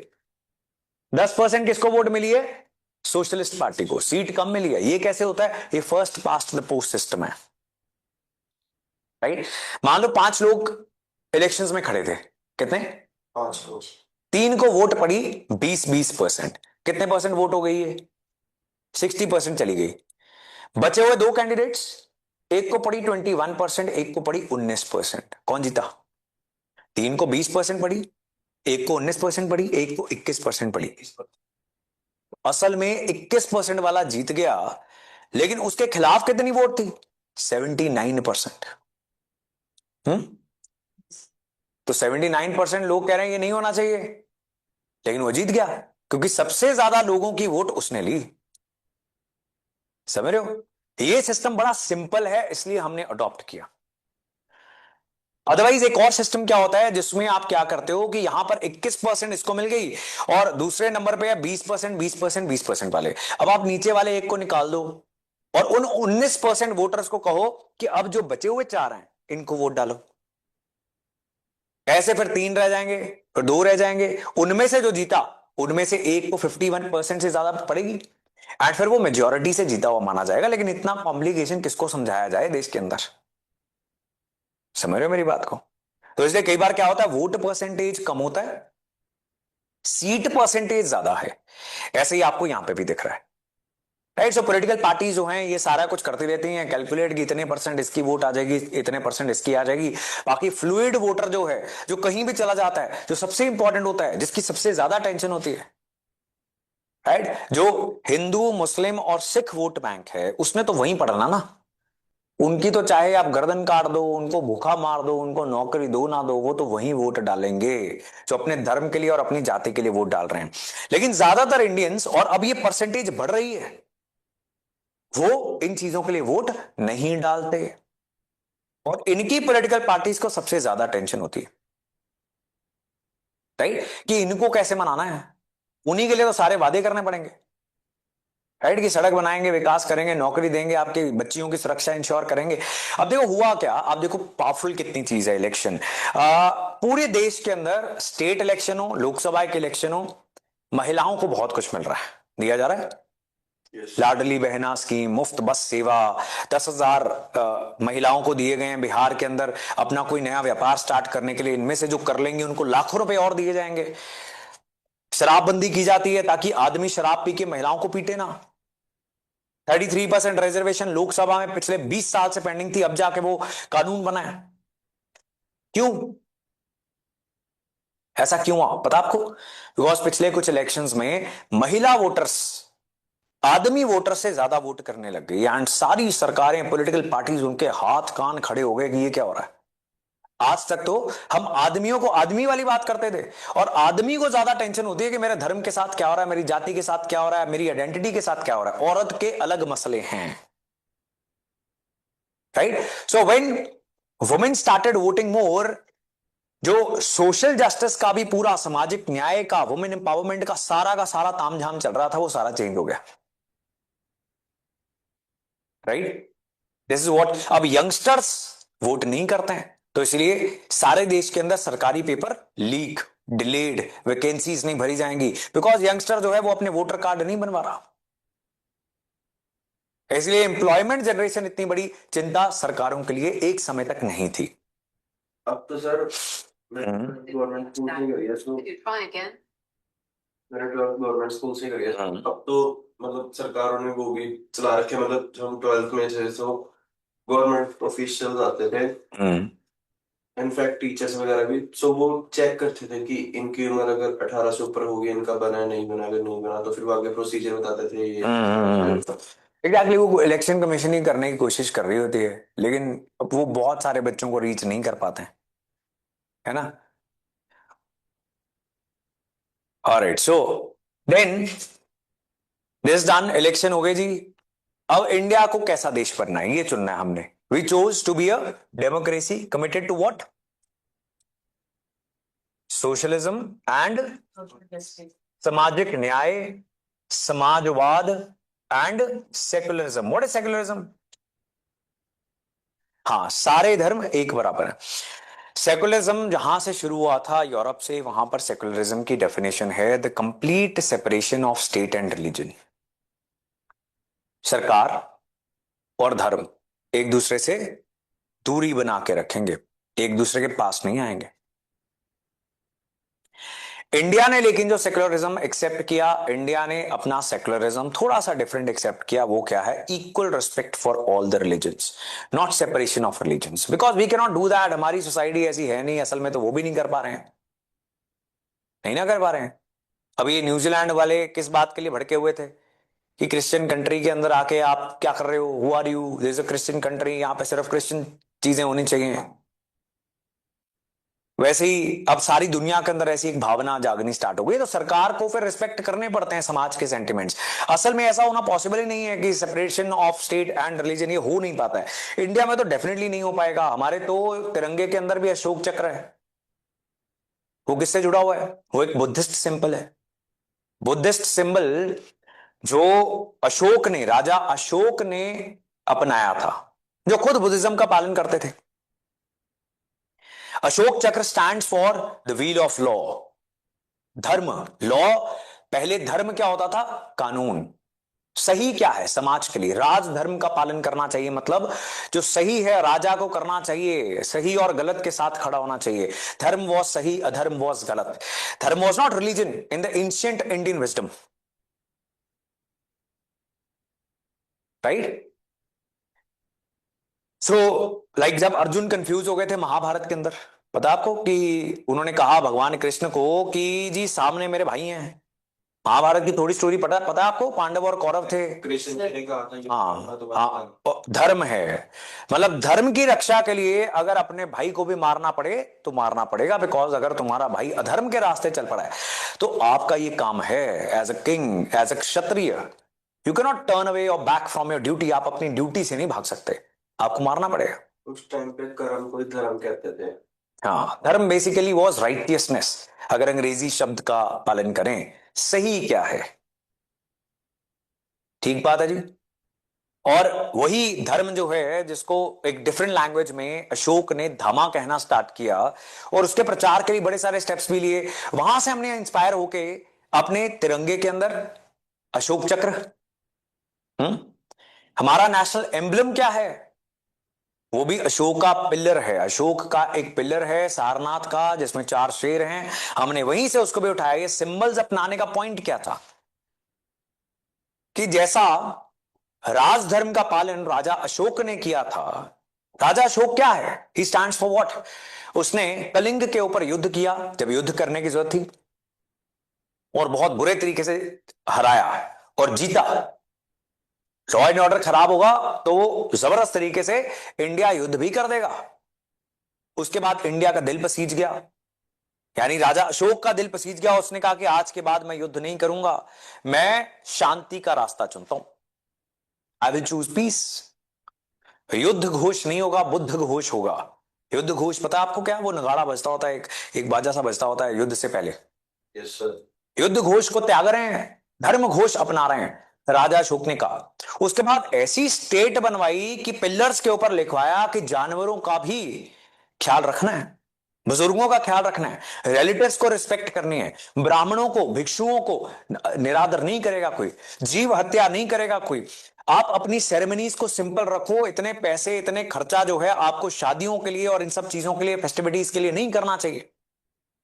ये सारी चीजें क्यों लिखवा रहा था?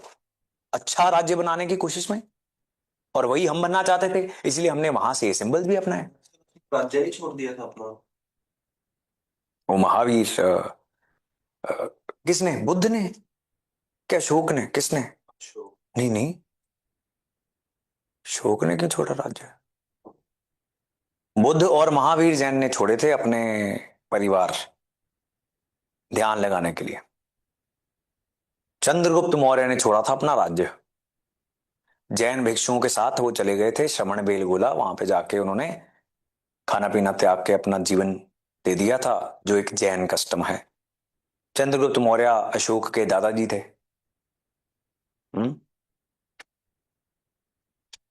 तो अभी हमारा जो सेकुलरिज्म है वो क्या बोलता है? Equal respect for all the religions. अब हम क्या करते हैं, और जो करना चाहिए, मतलब कई कई बार ये छूट जाता है तो क्रिटिसिज्म भी होता है गवर्नमेंट ऑफ इंडिया का। राफेल फाइटर जेट्स आएंगे तो अगर सेपरेशन ऑफ रिलीजन करना है फिर तो पाठ पूजा भी नहीं ना कर सकते, लेकिन यहां पे ट्रेडिशन है शस्त्र पूजा की, है ना? मतलब ज्यादातर इंडियन रिलीजन में शस्त्र पूजा की ट्रेडिशन है। तो राफेल आता है तो फिर सब बुलाए जाते हैं, चार धर्मों के तो बुलाए ही जाते हैं। जो भी लीडर्स होते हैं वो अपना अपना पाठ पूजा करते हैं, डिफेंस मिनिस्टर के साथ खड़े हो गए, फिर उसको इंडिया में अपनाया जाता है। So this is what we do, we are paying equal respect. कोई भी प्रेफरेंस, स्पेशल ट्रीटमेंट किसी को नहीं मिलेगा। इसलिए रिजर्वेशन जो है इंडिया में धर्म के आधार पर नहीं होती, लेकिन हाँ माइनॉरिटीज की प्रोटेक्शन के लिए कुछ चीजें जो करनी पड़ती हैं वो हम कर देते हैं। जैसे अपने इंस्टीट्यूशंस बना सकते हो एजुकेशनल, कुछ कुछ कुछ ऐसी एग्जाम्पशंस दी हुई हैं, राइट? लाइक कृपान रखने की एक एग्जाम्पशन दी हुई है, बिकॉज बाहर के मुल्कों में अभी समझ में नहीं आ रहा ना। और फ्रांस में कई बार क्या होता है, एयरपोर्ट्स पे कृपान उतारने को बोला जाता है। अब इंडिया नीड्स टू अंडरस्टैंड, तो इंडिया ने वो पहले ही कॉन्स्टिट्यूशन के अंदर डाल दिया कि ऐसी एग्जाम्पशन जो है सिखों को दी जाएगी। तो माइनॉरिटी प्रोटेक्शन की दी जा रही है, उसको स्पेशल ट्रीटमेंट नहीं आप बोल सकते, वो बेसिकली प्रोटेक्शन है। सुरक्षा किसी की करना स्पेशल ट्रीटमेंट नहीं ना होती, जिसको खतरा है उसकी सुरक्षा की जा रही है, that is not a special treatment. ये बात समझ गया? इज दैट क्लियर जी? Yes sir. सेकुलरिज्म, समाजवाद तो आप समझ ही गए। सोशलिज्म बेसिकली करने की कोशिश क्या करता है? इक्वलिटी लाने की कोशिश करता है, समानता लाने की कोशिश करता है। कहते हैं कि जी प्राइवेट बैंक सबको लोन नहीं देंगे, तो इसलिए प्राइवेट बैंक को पब्लिक कर देते हैं, सरकारी कर देते हैं। सरकारी तो बर्बादी हो गया, उसने तो टैक्स पेयर का पैसे ही खत्म कर दिया, है ना? तो इससे बढ़िया तो आप प्राइवेट बैंक को ही बोल देते हैं कि 20% लोन जो है किसान को, छोटे व्यापारी को, इसको देना है। ये भी तो एक हल था, लेकिन हमने उस समय चुना कि एक समाजवाद एस्टैब्लिश किया जाएगा, सामाजिक न्याय, सोशल जस्टिस। जस्टिस, न्याय कहां किया जाएगा? जहां पर अन्याय होगा वहीं किया जाएगा ना। यस अन्याय किसके साथ हो रहा है? बहुत सारे वर्गों के साथ हो रहा है, जैसे कि ओबीसी, एससी, एसटी, दिव्यांगजन, महिलाएं, बच्चे, ट्रांसजेंडर्स, ये सारे वीकर सेक्शंस हैं इंडियन सोसाइटी के, लिंग्विस्टिक माइनॉरिटीज। तो इन सबको न्याय की जरूरत है। अन्याय कौन सा अन्याय है? किसी भी फॉर्म में। किसी भी फॉर्म में, मतलब हिस्टोरिकल इनजस्टिसेस एक तो हैं कि हिस्टोरिकली कास्ट सिस्टम जो बेस्ड ऑन ऑक्यूपेशन था वो बेस्ड ऑन बर्थ हो गया, और जब वो बेस्ड ऑन बर्थ हुआ वो बहुत डिस्क्रिमिनेटरी और बुरा रूप ले गया। बुरा रूप इस प्रकार से ले गया कि आप बारात में घोड़ी पर नहीं बैठ सकते, अगर आप एक पर्टिकुलर कास्ट से आते हैं, आप मंदिर के अंदर नहीं जा सकते, अगर मंदिर के अंदर आप चले जाएंगे चाहे आप देश के राष्ट्रपति भी हो चुके हैं तो ऐसी एक बात होती है कि शुद्धि की जाएगी मंदिर की। सर एक और काफी फेमस कोट है महाभारत के टाइम पे, जो कर्ण जिस फैमिली के साथ रहता था, ब्रदर्स के साथ नहीं, जो उसके दूसरे वाले थे, जो उस फैमिली में उसका बड़ा ब्रदर था, उसने अपने मुंह से कुछ मतलब रिलीजियस काइंड ऑफ मतलब कुछ बोल दिया था। सो फिर शुद्धिकरण मतलब ऐसे किया गया था। में सोना डाला गया था पिघला हुआ। हाँ, तो ऐसी कहानियां these are not very good stories, ये है ना। अच्छा, सम पीपल से, अब जिसको रिजर्वेशन नहीं मिलती उसको तो ये प्रॉब्लम होएगी ना, वो तो फैक्ट्स भी नहीं देखना चाहेगा, वो कहेगा मेरे को नहीं मिली, मेरे को तो बुरी लगती है भाई, मेरे को नहीं देखनी। हाँ, it is difficult to get into educational institutions and government jobs now, लेकिन 90% private sector is open for merit, first of all. Number 2, हम कहते हैं, एक बार ये आर्गुमेंट सुन लेते हैं जिसके पास रिजर्वेशन नहीं है कि जी आज तो कोई प्रॉब्लम नहीं है, आज तो सब एक समान है, सुन लेते हैं। लेकिन फिर हम देखते हैं कि एसेट ओनरशिप, लैंड ओनरशिप में कौन सी कास्ट, कौन सा धर्म आगे है, कौन सा जेंडर आगे है, राइट। एजुकेशनल अचीवमेंट्स के अंदर कौन आगे है, वेल्थ किसके पास है, इनकम किसके पास है, एंटरप्रेन्योर्स कौन सी कास्ट के कितने बने, ये सारा डाटा देख के ही तो कुछ फैसला होना चाहिए ना। ऐसे अपने घर के ड्राइंग रूम में हमने जो सुना है वो दुनिया नहीं है, उसके लिए कुछ पढ़ना पड़ता है। तो आप किसी भी कैटेगरी से हो, किसी भी जेंडर से हो, महिला हो पुरुष हो, आप ये रिजर्वेशन होनी चाहिए नहीं होनी चाहिए इस फैसले पर तब पहुंचोगे जब आप बहुत सारी पढ़ाई करोगे, फैक्ट्स देखोगे, राइट। बिकॉज किसी मेल जनरल आदमी से पूछो कि रिजर्वेशन होनी चाहिए, वो कहेगा नहीं बिल्कुल ही नहीं होनी चाहिए, उसकी लात काट दो। आप पूछो होनी चाहिए, वो कहेगा डिसेबल्ड को होनी चाहिए, है ना। उसी मेल जनरल कैंडिडेट जिसको कभी रिजर्वेशन नहीं मिलेगी उसकी बहन से पूछ लो रिजर्वेशन होनी चाहिए, वो कहेगी नहीं होनी चाहिए। उसको बताओ कि महिलाओं के लिए भी 33% हो गए, होनी चाहिए। ऐसी होता ना, जिसको मिलेगी वो कहेगा सही है, जिसको नहीं मिलेगी वो कहेगा गलत है। लेकिन नपुंसक बना दिया तो भी वो कहेगा होनी चाहिए। होनी चाहिए, क्यों, ऑन व्हाट बेसिस, ट्रांसजेंडर्स। ठीक बात है, ये बात समझ गए आप, आई गेट माय पॉइंट। तो हमने रिजर्वेशन के जो भी हम सीख के आए हैं उसके आधार पर बातें नहीं मारी जानी है। आपने 6-8 महीने जब न्यूज़पेपर रीड कर लिए, वहां पे बहुत सारे आर्टिकल्स आएंगे, सामाजिक न्याय करना किसके लिए है हमें पता ही नहीं है।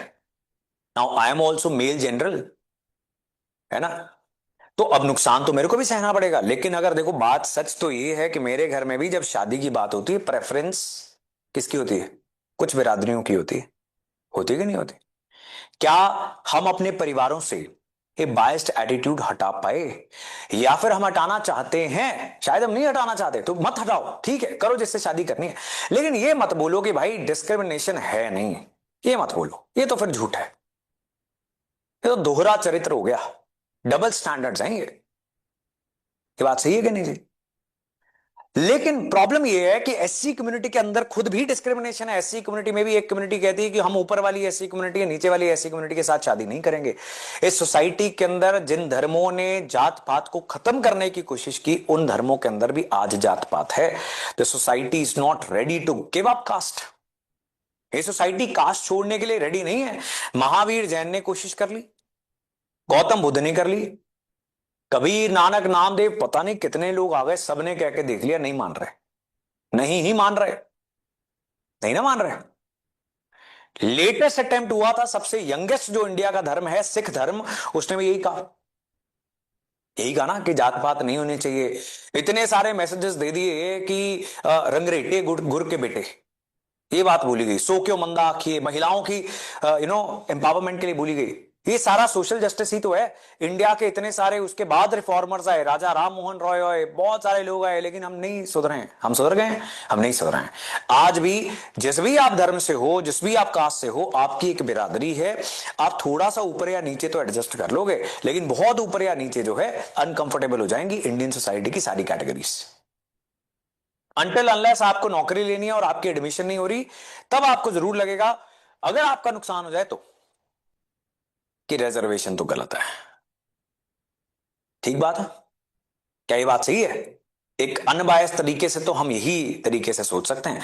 तो इसीलिए हमें सोशल जस्टिस की जब बात करनी है तो हमें अपने बायसेस एक बार फिर से छोड़ के आने पड़ेंगे। हम कौन हैं, हमारा क्या नुकसान होगा, वो मैटर नहीं करता। ज्यादा इंपॉर्टेंट क्या है, देश और देश के लोग, ज्यादातर लोगों का भला होना चाहिए, मेरा नहीं होना चाहिए। Right, if it is me versus 2 Indians, किसका भला होना चाहिए? बड़ी क्लियर बात है भाई, हुआ है हिस्टोरिकल इनजस्टिस, हुआ है, जमीनें नहीं लेने दी गई, कुएं से पानी नहीं भरने दिया गया, महिलाओं को पूरे कपड़े नहीं पहनने दिए गए।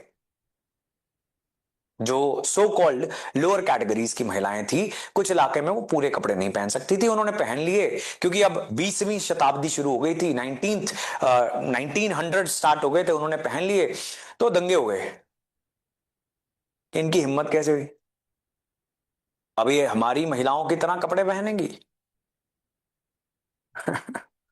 हाँ, ये हमें नहीं ना पता, आपको पता था ये कहानी? नहीं पता था। फिर उनको टैक्स देना पड़ा, उस टैक्स को बोला गया ब्रेस्ट टैक्स। हमें नहीं पता था ये बात, नहीं पता था। चलिए, तो बहुत पुरानी बात हो गई, 20th सेंचुरी है, हम इस 21st सेंचुरी की बात कर लेते हैं। 25 साल हुए हैं इस सेंचुरी में, अभी 2025 चल रहा है। तो घर जाके गूगल पे सर्च करना, दलित बारात, दलित ग्रूम बारात, आईपीएस ऑफिसर्स को घोड़ियों के आगे चल के बारात निकलवानी पड़ रही है, तो दैट मीन सोसाइटी के अंदर कुछ प्रॉब्लम है। नहीं तो गांव की सो कॉल्ड उच्च जाति पत्थरबाजी करनी स्टार्ट कर देती है, ये क्यों बैठा भाई, वो कहता मैं तो बैठूंगा, मुझे तो बाबा साहब ने अधिकार दे दिया, क्यों ना बैठूं, अब मैं पढ़ लिख गया, ये मेरी सेल्फ डिग्निटी की बात आ गई है, तो मैं तो बैठूंगा। तो ये सिर्फ ऊपर ऊपर वाली मैं आपको लेयर्स बता रहा हूं, अंदर की बहुत सारी बातें हैं। रिजर्वेशन के बाद जो है कुछ बेनिफिट मिलना स्टार्ट हो गया, कुछ मिडिल कैटेगरीज को, नीचे वाली को नहीं मिल रहा असल में, क्योंकि उनकी तो एजुकेशन पूरी नहीं हो रही, वो तो स्कूल जा ही नहीं रहे। उनको कह रहे हैं यूपीएससी में आपकी रिजर्वेशन, वो कह रहे हैं कि स्कूल ही नहीं किया हमने। एलिजिबिलिटी भी तो एक चीज है, वो नहीं, वो भी तो थी। अब आदिवासी तो जंगल से ही सारे नहीं निकले अभी, गुर्जर तो आज भी गाय भैंस बकरियां चरा रहे हैं, सर्दियों में ऊपर गर्मियों में नीचे, वो तो उनका तो घर ही कोई नहीं है। नोमैडिक ट्राइब्स भी देश के अंदर घूम रहे हैं, ऐसी ट्राइब्स भी देश के अंदर हैं जिन्होंने आज तक कपड़े पहनने ही नहीं स्वीकार किए हैं। ये तो हमारी सोसाइटी उनकी नहीं है। ऐसे आइलैंड ग्रुप्स भी हैं, आइलैंड्स पे रहने वाले इंडियन ट्राइबल्स भी हैं, कि अगर उनके आइलैंड में घुसने की कोशिश करोगे तो तीर मार दिया जाएगा जहर से भर के, और आपको जिंदा मार दिया जाएगा। एक क्रिश्चियन मिशनरी जो है वो क्रिश्चियनिटी में कन्वर्ट करने के लिए वहां पे घुसने की कोशिश कर रहा था, हाँ, कोविड-19 लॉकडाउन के दौरान। तो उन्होंने फिर प्रभु यीशु मसीह के पास पहुंचा दिया उसको। शायद यहाँ पे भी कुछ अजीब सा फैनेटिसिज्म है कि भाई कन्वर्जन करवानी, कन्वर्जन करवानी, पता नहीं क्यों इतनी टेंशन में जी रहे हैं, अपना अपना काम करो। सही बात है कि नहीं है, सबके त्योहार मनाओ, कितनी मजेदार जिंदगी होगी। बट नहीं, लेकिन वो पहुंच गया, उन्होंने मार दिया तीर जहर से भर के, और वो कहते हैं हमारे आइलैंड में मत घुसना। गवर्नमेंट ऑफ इंडिया कह रही है अगर हम नहीं घुस रहे, तुम क्यों आ गए भाई अपनी किश्ती लेके, तुम्हें किसने कहा था? अब ऐसी ऐसी ट्राइब्स जो हैं उनको रिजर्वेशन का कोई असर होगा? नहीं होगा। अब हुआ क्या, जो बीच वाली कैटेगरीज हैं उनका थोड़ा सा उत्थान होना शुरू हो गया, ऊपर वाली कैटेगरीज थोड़ी सी अनकंफर्टेबल हो गई हुई हैं, इसलिए जाट्स ऑफ हरियाणा वो रिजर्वेशन मांग रहे हैं, मराठास ऑफ महाराष्ट्र वो रिजर्वेशन मांग रहे हैं। रीजन के हिसाब से होते हैं, जैसे कि हरियाणा के जो जाट होंगे उनमें डोमिनेंट कम्युनिटी है वो, लैंडेड कम्युनिटी, जमीन। मतलब कि मैं कह रहा हूँ कि कईयों को रीजन के हिसाब से लोअर कास्ट में काउंट करा जाता है, कईयों को नहीं करा जाता। हाँ, बट ये सारी डोमिनेंट कम्युनिटीज हैं जो आजकल रिजर्वेशन मान ली पिछले 20 सालों से शुरू हुई हैं। पटेल्स, पाटीदार्स ऑफ गुजरात वो रिजर्वेशन मांग रहे हैं, बिकॉज वो कह रहे हैं हमारे बच्चों के साथ अन्याय हो रहा है जी, हमारे बच्चों के साथ गलत हो रहा है। उनको तो भावना आएगी ना ऐसी, क्योंकि ऐसा लग रहा है कि यार ये 100 सीट आ रही है, ये 50% रिजर्व्ड है, तो हमारे बच्चे कहां जाएंगे, और मार्क्स भी ज्यादा लेने हैं। सच बात नहीं बताई गई, सच बात क्या थी कि सीट वैकेंसी 1000 खाली है, निकाली 100 गई है। नौकरियां प्राइवेट सेक्टर में जनरेट करनी सरकार का काम था, जहां पे कोई रिजर्वेशन नहीं है, वो जनरेट करने में सरकार बुरे तरीके से फेल हो गई है। तो असल में इंडियन कम्युनिटीज का नुकसान एक दूसरे को नौकरी मिलने से नहीं हो रहा, सरकार के नौकरी जनरेट ना कर पाने की वजह से हो रहा है। That is the truth. तो आज आप 2-3% सरकारी नौकरियों के लिए इतना पागलपन कैसे देख सकते हो? बिकॉज भाई नौकरी नहीं जनरेट कर रहे हैं, मैन्युफैक्चरिंग इंडस्ट्री लगाने के लिए, ईज ऑफ डूइंग बिजनेस नहीं किया। These are the problems, right? अभी 1990s में इकोनॉमिक रिफॉर्म्स हो गए, थैंक गॉड हमारी इकोनॉमी अब तेजी से ग्रो कर रही है, नहीं तो पता नहीं इंडिया में क्या कितनी सोशल टेंशंस बढ़ जाती। हाँ, राइट। सो अब भी ये सोशल जस्टिस की जर्नी जो है, it is a continuous journey, ये हमेशा हम करते जाएंगे। अब अगली कहानी थी लैंग्वेज को लेकर। अगली कहानी किस चीज को लेकर थी? भाषा क्या होनी चाहिए। राष्ट्रीय भाषा कौन सी है जी इंडिया की? हिंदी। हिंदी ना, हिंदी अगर राष्ट्रीय भाषा बनेगी तो कह रहे हैं कि गर्दनें काट देंगे। इस बार कौन कह रहा है? देखो कुछ भी होता है, कुछ भी करो, कोई ना कोई तो किसी ना किसी के सेंटिमेंट्स देश में हर्ट हो जाएंगे, बिकॉज बेहद ज्यादा डाइवर्स कंट्री है, इतनी भाषाएं, इतने धर्म, इतनी एथनिसिटीज। नहीं, नेशनल लैंग्वेज कोई है ही नहीं हमारी, बिकॉज हम कभी इस बात को लेकर फैसला नहीं कर पाए। और फिर अगेन भारत सरकार ने एक बार फिर से थैंकफुली उदार दिल दिखाते हुए यह सवाल किया कि जरूरत क्या है? राष्ट्रीय भाषा अगर एक होने से दूसरी भाषा को मानने वाले लोगों का दिल दुखता है या उनको किसी बात का डर सताता है, तो राष्ट्रीय भाषा बनाते नहीं है।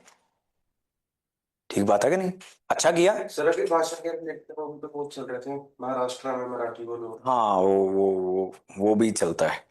साउथ इंडिया के अंदर टेंशन रहती है कि हिंदी थोपने की कोशिश की जा रही है। हाँ, साउथ इंडिया के सारी रीजनल जहां पर हिंदी स्पीकर जहां पर नहीं है, वहां पर ऐसी भावना रहेगी कि हमारे ऊपर हिंदी थोपने की कोशिश की जा रही है। कैसे की जा रही है? कैसे की जा रही है?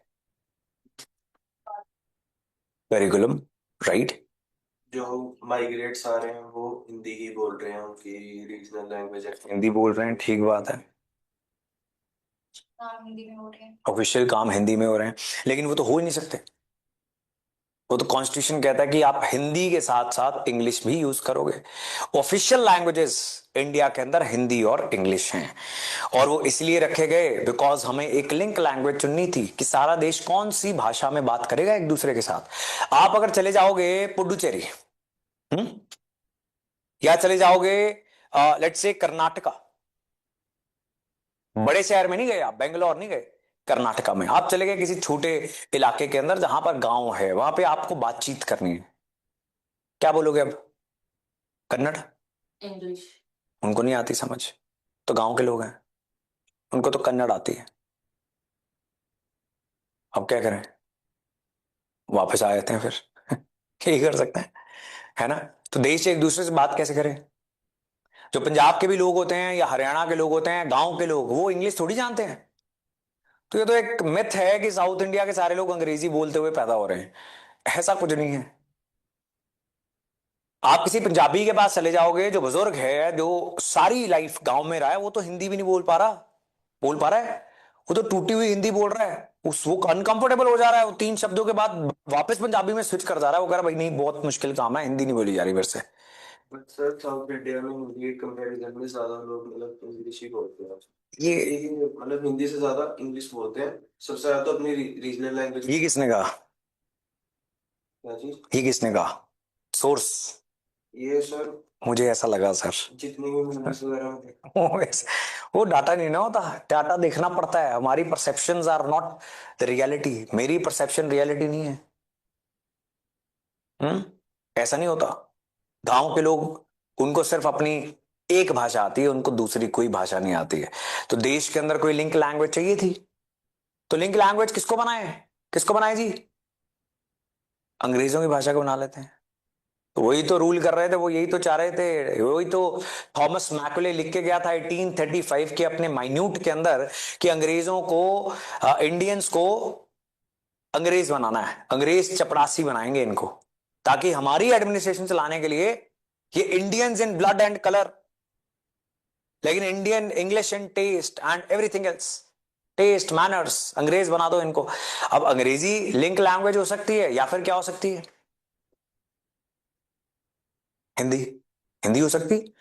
ज्यादा क्या आती थी उस समय पर? 1947 है, 1950s है, ज्यादा इंडियंस को क्या आती है? हिंदी आती है कि इंग्लिश आती है?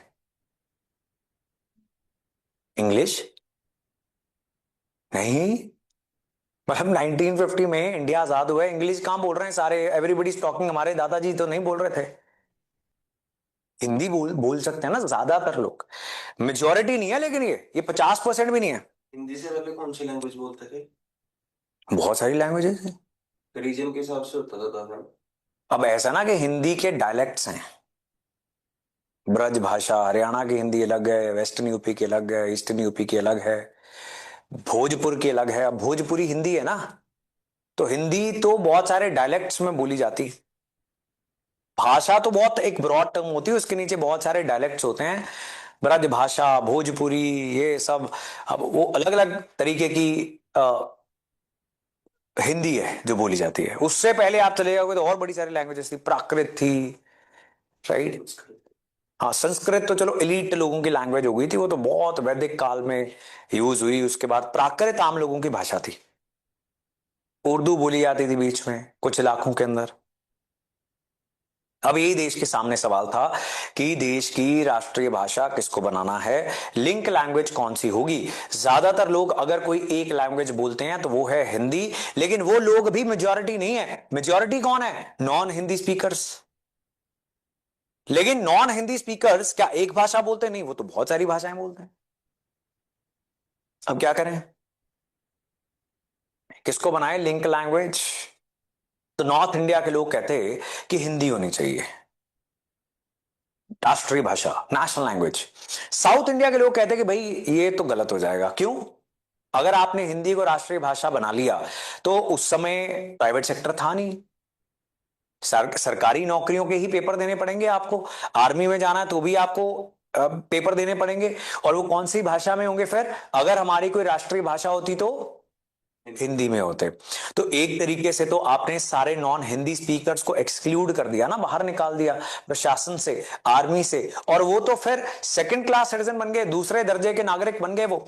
ऐसा ही हुआ श्रीलंका के अंदर, जब सिन्हाला मेजोरिटी ने तमिल मेजोरिटी की बातों को इग्नोर, तमिल माइनॉरिटी की बातों को इग्नोर करते हुए सिन्हाला को वहां की राष्ट्रीय भाषा बना लिया। और फिर तमिल्स ने काफी साल कहा कि भाई ये तो गलत हो रहा है, हम तो एक्सक्लूड हो गए हैं, हमारी तो कोई पूछता ही नहीं है, हमारे बच्चे तो किसी इंपॉर्टेंट पोस्ट पर पहुंच ही नहीं पा रहे हैं। और सिन्हाला मेजोरिटी जो है वो सारे देश के अंदर हर इंपॉर्टेंट पोस्ट पर उसका दबदबा हो गया है। और ये जब बात नहीं सुनी गई तो तमिल ऑर्गेनाइजेशंस ने हथियार उठा लिए, टेररिस्ट ऑर्गेनाइजेशंस बन गई और उन्होंने आजादी मांगनी स्टार्ट कर दी भाषा के आधार पर। ये सिविल वॉर कई साल, कई डेकेड्स श्रीलंका में चलती रही। इंडिया ने क्या किया? इंडिया ने कहा कि ऐसा करते हैं कि अभी कोई भी राष्ट्रीय भाषा नहीं बनाते हैं, ऑफिशियल लैंग्वेज कौन सी होगी ये डिसाइड कर लेते हैं। Since South Indians are saying कि अगर इतनी सारी भाषाओं को तो नहीं बना सकते, साउथ इंडियन भाषाओं को, राइट। नीचे से स्टार्ट हो जाओ, तमिल, मलयालम, कन्नड़, तेलुगु, मराठी, कोंकण, गुजराती, उड़िया। अभी आदिवासियों की छोटी छोटी भाषाएं तो हम बोल ही नहीं रहे, राइट। तो आप इतनी सारी लैंग्वेजेस को तो नहीं बना सकते कुछ। तो हिंदी और इंग्लिश को हमने 15 साल के लिए, पहले कितने साल के लिए? 15 साल के लिए। लेकिन अल्टीमेट ऑब्जेक्टिव क्या था कि ग्रेजुअली हम हिंदी की ओर मूव कर जाएंगे, बिकॉज ज्यादातर लोग इसको समझते हैं। और अगर किसी एक भाषा को सबकी भाषा बनाना है तो इजिएस्ट थिंग इज हिंदी। यही है ना, सबसे आसान तो यही रहेगा ना, क्योंकि आप कन्नड़ सबको थोड़ी सिखाओगे, तमिल थोड़ी सिखाओगे सबको। वो तो 10% लोग बोलते होंगे, 15 बोलते होंगे मैक्सिमम किसी एक भाषा को। So that was a problem. अब स्टार्टिंग क्या हुई, गांधी और नेहरू ने कहा कि हिंदुस्तानी होनी चाहिए राष्ट्रीय भाषा। हिंदुस्तानी क्या होता है? हिंदी इज वेरी संस्कृताइज्ड हिंदी, बहुत शुद्ध हिंदी। हिंदुस्तानी जो हम आम बात करते हैं, जिसमें हिंदी, उर्दू, पर्शियन, फारसी, अरबिक, पता नहीं कितने लैंग्वेजेस के मिश्रण है, मिली जुली भाषा है वो, आम जो लफ्ज यूज किए जाते हैं। South and east India they were not very happy with Hindi. Sir जो बुक्स में हिंदी बुक्स में पढ़ाई जाती है वो मोस्टली पर प्योर प्योर हिंदी, हाँ, जो यूपीएससी के पेपर में डाल देते हैं, पर हिंदी मीडियम को ही नहीं समझ में आती क्या लिख दिया, राइट, वो वाली हिंदी। या DD1 पे जो न्यूज एंकर्स बोलते होते थे एक जमाने में, राइट, जो समझ में नहीं आती थी कि क्या बोल रहा हूं, दैट वाज द शुद्ध Hindi. Now, as a compromise, it was decided that Hindi in Devanagari script will be official language, लेकिन transition to Hindi will be gradual, और पहले 15 सालों के लिए English भी official purposes के लिए इस्तेमाल की जाएगी, तो धीरे धीरे जाएंगे। तो South Indians were also fine with it, लेकिन कुछ हिंदी लैंग्वेज के सपोर्टर्स वो बड़े अग्रेसिव थे, उन्होंने कहा कि नहीं जी नहीं लगाओ, अभी चाहिए, धरने देंगे। तो साउथ इंडियंस इस बात को लेकर और सेंसिटिव हो गए कि चाहते क्या हैं, हमारे इंटरेस्ट किसी भी हालत में खतरे में नहीं आने चाहिए। इनके बीच में ऐसा कंफ्लिक्ट चला कि अब साउथ इंडिया का एटीट्यूड और हार्ड हो गया और नॉर्थ इंडिया का एटीट्यूड और हार्ड हो गया। वो कहते हैं कि हिंदी लगनी चाहिए, नीचे कह रहे हैं कि हिंदी लगा के दिखाओ। हिंदी को लेकर देश में दंगे हुए हैं। अब 15 साल के पीरियड के लिए हमने हिंदी और इंग्लिश सुन ली।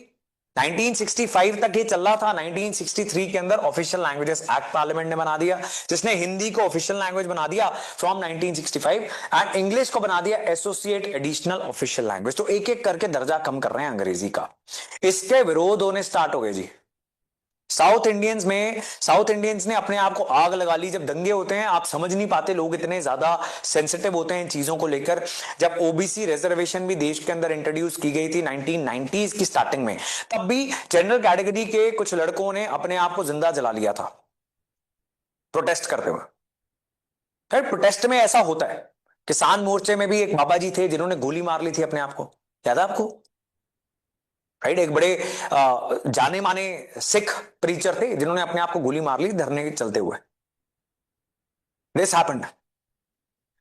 सो लोग जो है अपनी भाषा, अपने धर्म को लेकर, अपनी आइडियोलॉजी को लेकर बड़े सेंसिटिव होते हैं। कई बार हम जैसे लोगों को जो सामाजिक जीवन में कम होते हैं और पारिवारिक जीवन में ज्यादा होते हैं, हमें नहीं समझ में आती कि भाई क्या चक्कर, इतना क्या हो गया। लेकिन लोगों ने ऐसे प्रोटेस्ट किए, दंगे हो गए साउथ इंडिया के अंदर, राइट? अब इसमें फिर जो ऑफिशियल लैंग्वेजेस एक्ट 1963 बनाया गया था उसको अमेंड किया गया 1967 के अंदर, और बाइलिंगुअल दोनों भाषाओं में बात चलती रहेगी सेंटर और स्टेट्स के बीच में।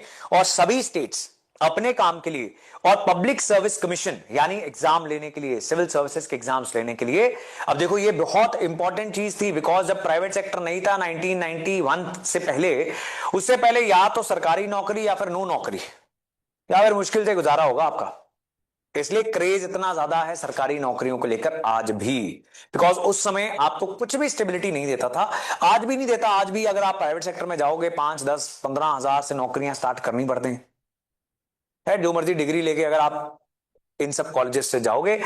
सो पब्लिक सर्विस कमीशन अपनी रीजनल लैंग्वेजेस का भी इस्तेमाल कर सकती हैं। इज दिस फाइन जी? आज भी ये बड़ी एक सेंसिटिव चीज है। जैसे अब ये सारी चीजें, अब यहां पर तो पोस्ट इंडिपेंडेंस हिस्ट्री है, आज जो लैंग्वेज को लेकर देश के अंदर सेंसिटिविटी है वो आपको सिर्फ और सिर्फ न्यूज़पेपर्स में मिलती है। जैसे कि तमिलनाडु के मुख्यमंत्री हर कुछ समय के बाद ये बयानबाजी करते रहते हैं, राइट, कि हिंदी थोपने की कोशिश की जा रही है। जैसे कि कोई स्कीम का नाम हिंदी में रख लिया जाएगा जब, तो कहेंगे हिंदी थोपने की कोशिश है। अब ऐसे थोड़ी थोपती हैं लैंग्वेजेस, ऐसे थोड़ी होता है, ऐसे हो जाएगा। कोई भारत सरकार ने सिलेंडर बांटने की स्कीम चलाई पहल, उसका नाम रख दिया प्रत्यक्ष हस्तांतरित लाभ, तो क्या फिर तमिल लोग अब हिंदी बोलने लग जाएंगे? इसमें थोड़ी सेंस की कमी है कि नहीं? और इंडिया में 3 लैंग्वेज फॉर्मूला दिया गया कोठारी कमीशन ने। 3 लैंग्वेज की मतलब हर एक बच्चा 3 भाषाएं सीखेगा, जो तो बहुत अच्छी बात है कि नहीं? बिकॉज ऐसा माना जाता है कि जितनी लैंग्वेजेस किसी को आती हैं उतना उसका दिमाग शार्प होता है और उसकी अपॉर्चुनिटीज भी तो खुल रही हैं। ठीक बात है कि नहीं? आपको मान लो 4 लैंग्वेजेस आती हैं, तो आप उन 4 कम्युनिटीज, 4 इलाकों में जाके अपना काम भी कर सकते हो, उनके साथ रिलेशंस भी बना सकते हो। आपको एक ओपन एक एज मिल जाता है कि नहीं मिलता, राइट? ये तो अच्छी बात है। लेकिन तमिलनाडु और कुछ साउथ इंडियन स्टेट्स ने कहा कि हम नहीं सीखेंगे, हिंदी नहीं सीखेंगे, जो मर्जी सीख लेंगे। फॉर्मूला क्या था कि आप एक तो हिंदी सिखाओगे सबको, एक इंग्लिश सिखाओगे, तीसरी भारत की कोई भाषा सिखानी पड़ेगी। तो मतलब मान लेते हैं कि अगर हम यूपी में हैं तो हम क्या कुछ सीख रहे हैं? इंग्लिश, हिंदी और वो यूपी की सरकार डिसाइड करेगी। चाहे तमिल सिखाए, चाहे कन्नड़ सिखाए, चाहे तेलुगु सिखाए, कोई भारतीय भाषा सीखनी पड़ेगी, बिकॉज हमें अपनी लैंग्वेजेस डेवलप करनी चाहिए। हमने इस लड़ाई के चलते क्या चुन लिया? अंग्रेजी चुन ली। Now we are strengthening English. आज हर एक गरीब परिवार का सपना है कि जैसे कुछ पैसे आ जाएं, बच्चा हिंदी मीडियम, पंजाबी मीडियम और जो भी लोकल स्कूल है उससे निकाले, कहां डालें? कौन से स्कूल में? इंग्लिश मीडियम में। हमारा बच्चा तो जी इंग्लिश बोल लेता है, ये तो मम्मी अपनी हवा कर रही है। कर रही कि नहीं कर रही? रिश्तेदारों के सामने है क्या पागल बने ये? पागल बने है कि नहीं? बेसिकली अंग्रेज आते हैं और यहां पर 1835 में कहते हैं कि इनके अपने एजुकेशन सिस्टम की, ट्रेडिशनल एजुकेशन की धज्जियां उड़ा दो, इनका लिटरेचर इनकी तरह ही घटिया है और इन सबको अंग्रेजी बोलने वाले अपने चपरासी बना लो और इन्हीं को बंदूकें भी पकड़ाएंगे और इन्हीं से जलियांवाला बाग भी करवाएंगे, ट्राइबल्स भी मरवाएंगे। और अब वो तो चले गए, हम क्या कह रहे हैं कि बेटा इंग्लिश बोल के दिखाओ, ऐसे करें ना। That is unfortunate, that is sad, that is stupid on our part. ये घटिया काम है, ऐसी है कि नहीं है? हमें अपनी सभी लैंग्वेजेस को कैसे प्रमोट करना है, हमें तो उसके ऊपर काम करना चाहिए था। इनफैक्ट साइंटिफिकली स्पीकिंग, जब बच्चे अपनी मातृभाषा में पढ़ते हैं तो तेजी से सीखते हैं। बहुत सारे इंडियंस तो इसीलिए स्ट्रगल कर रहे हैं क्योंकि उनको इंग्लिश में आज भी पढ़ना पड़ रहा है। तो हमारी अपनी सरकार आने का फायदा क्या हुआ?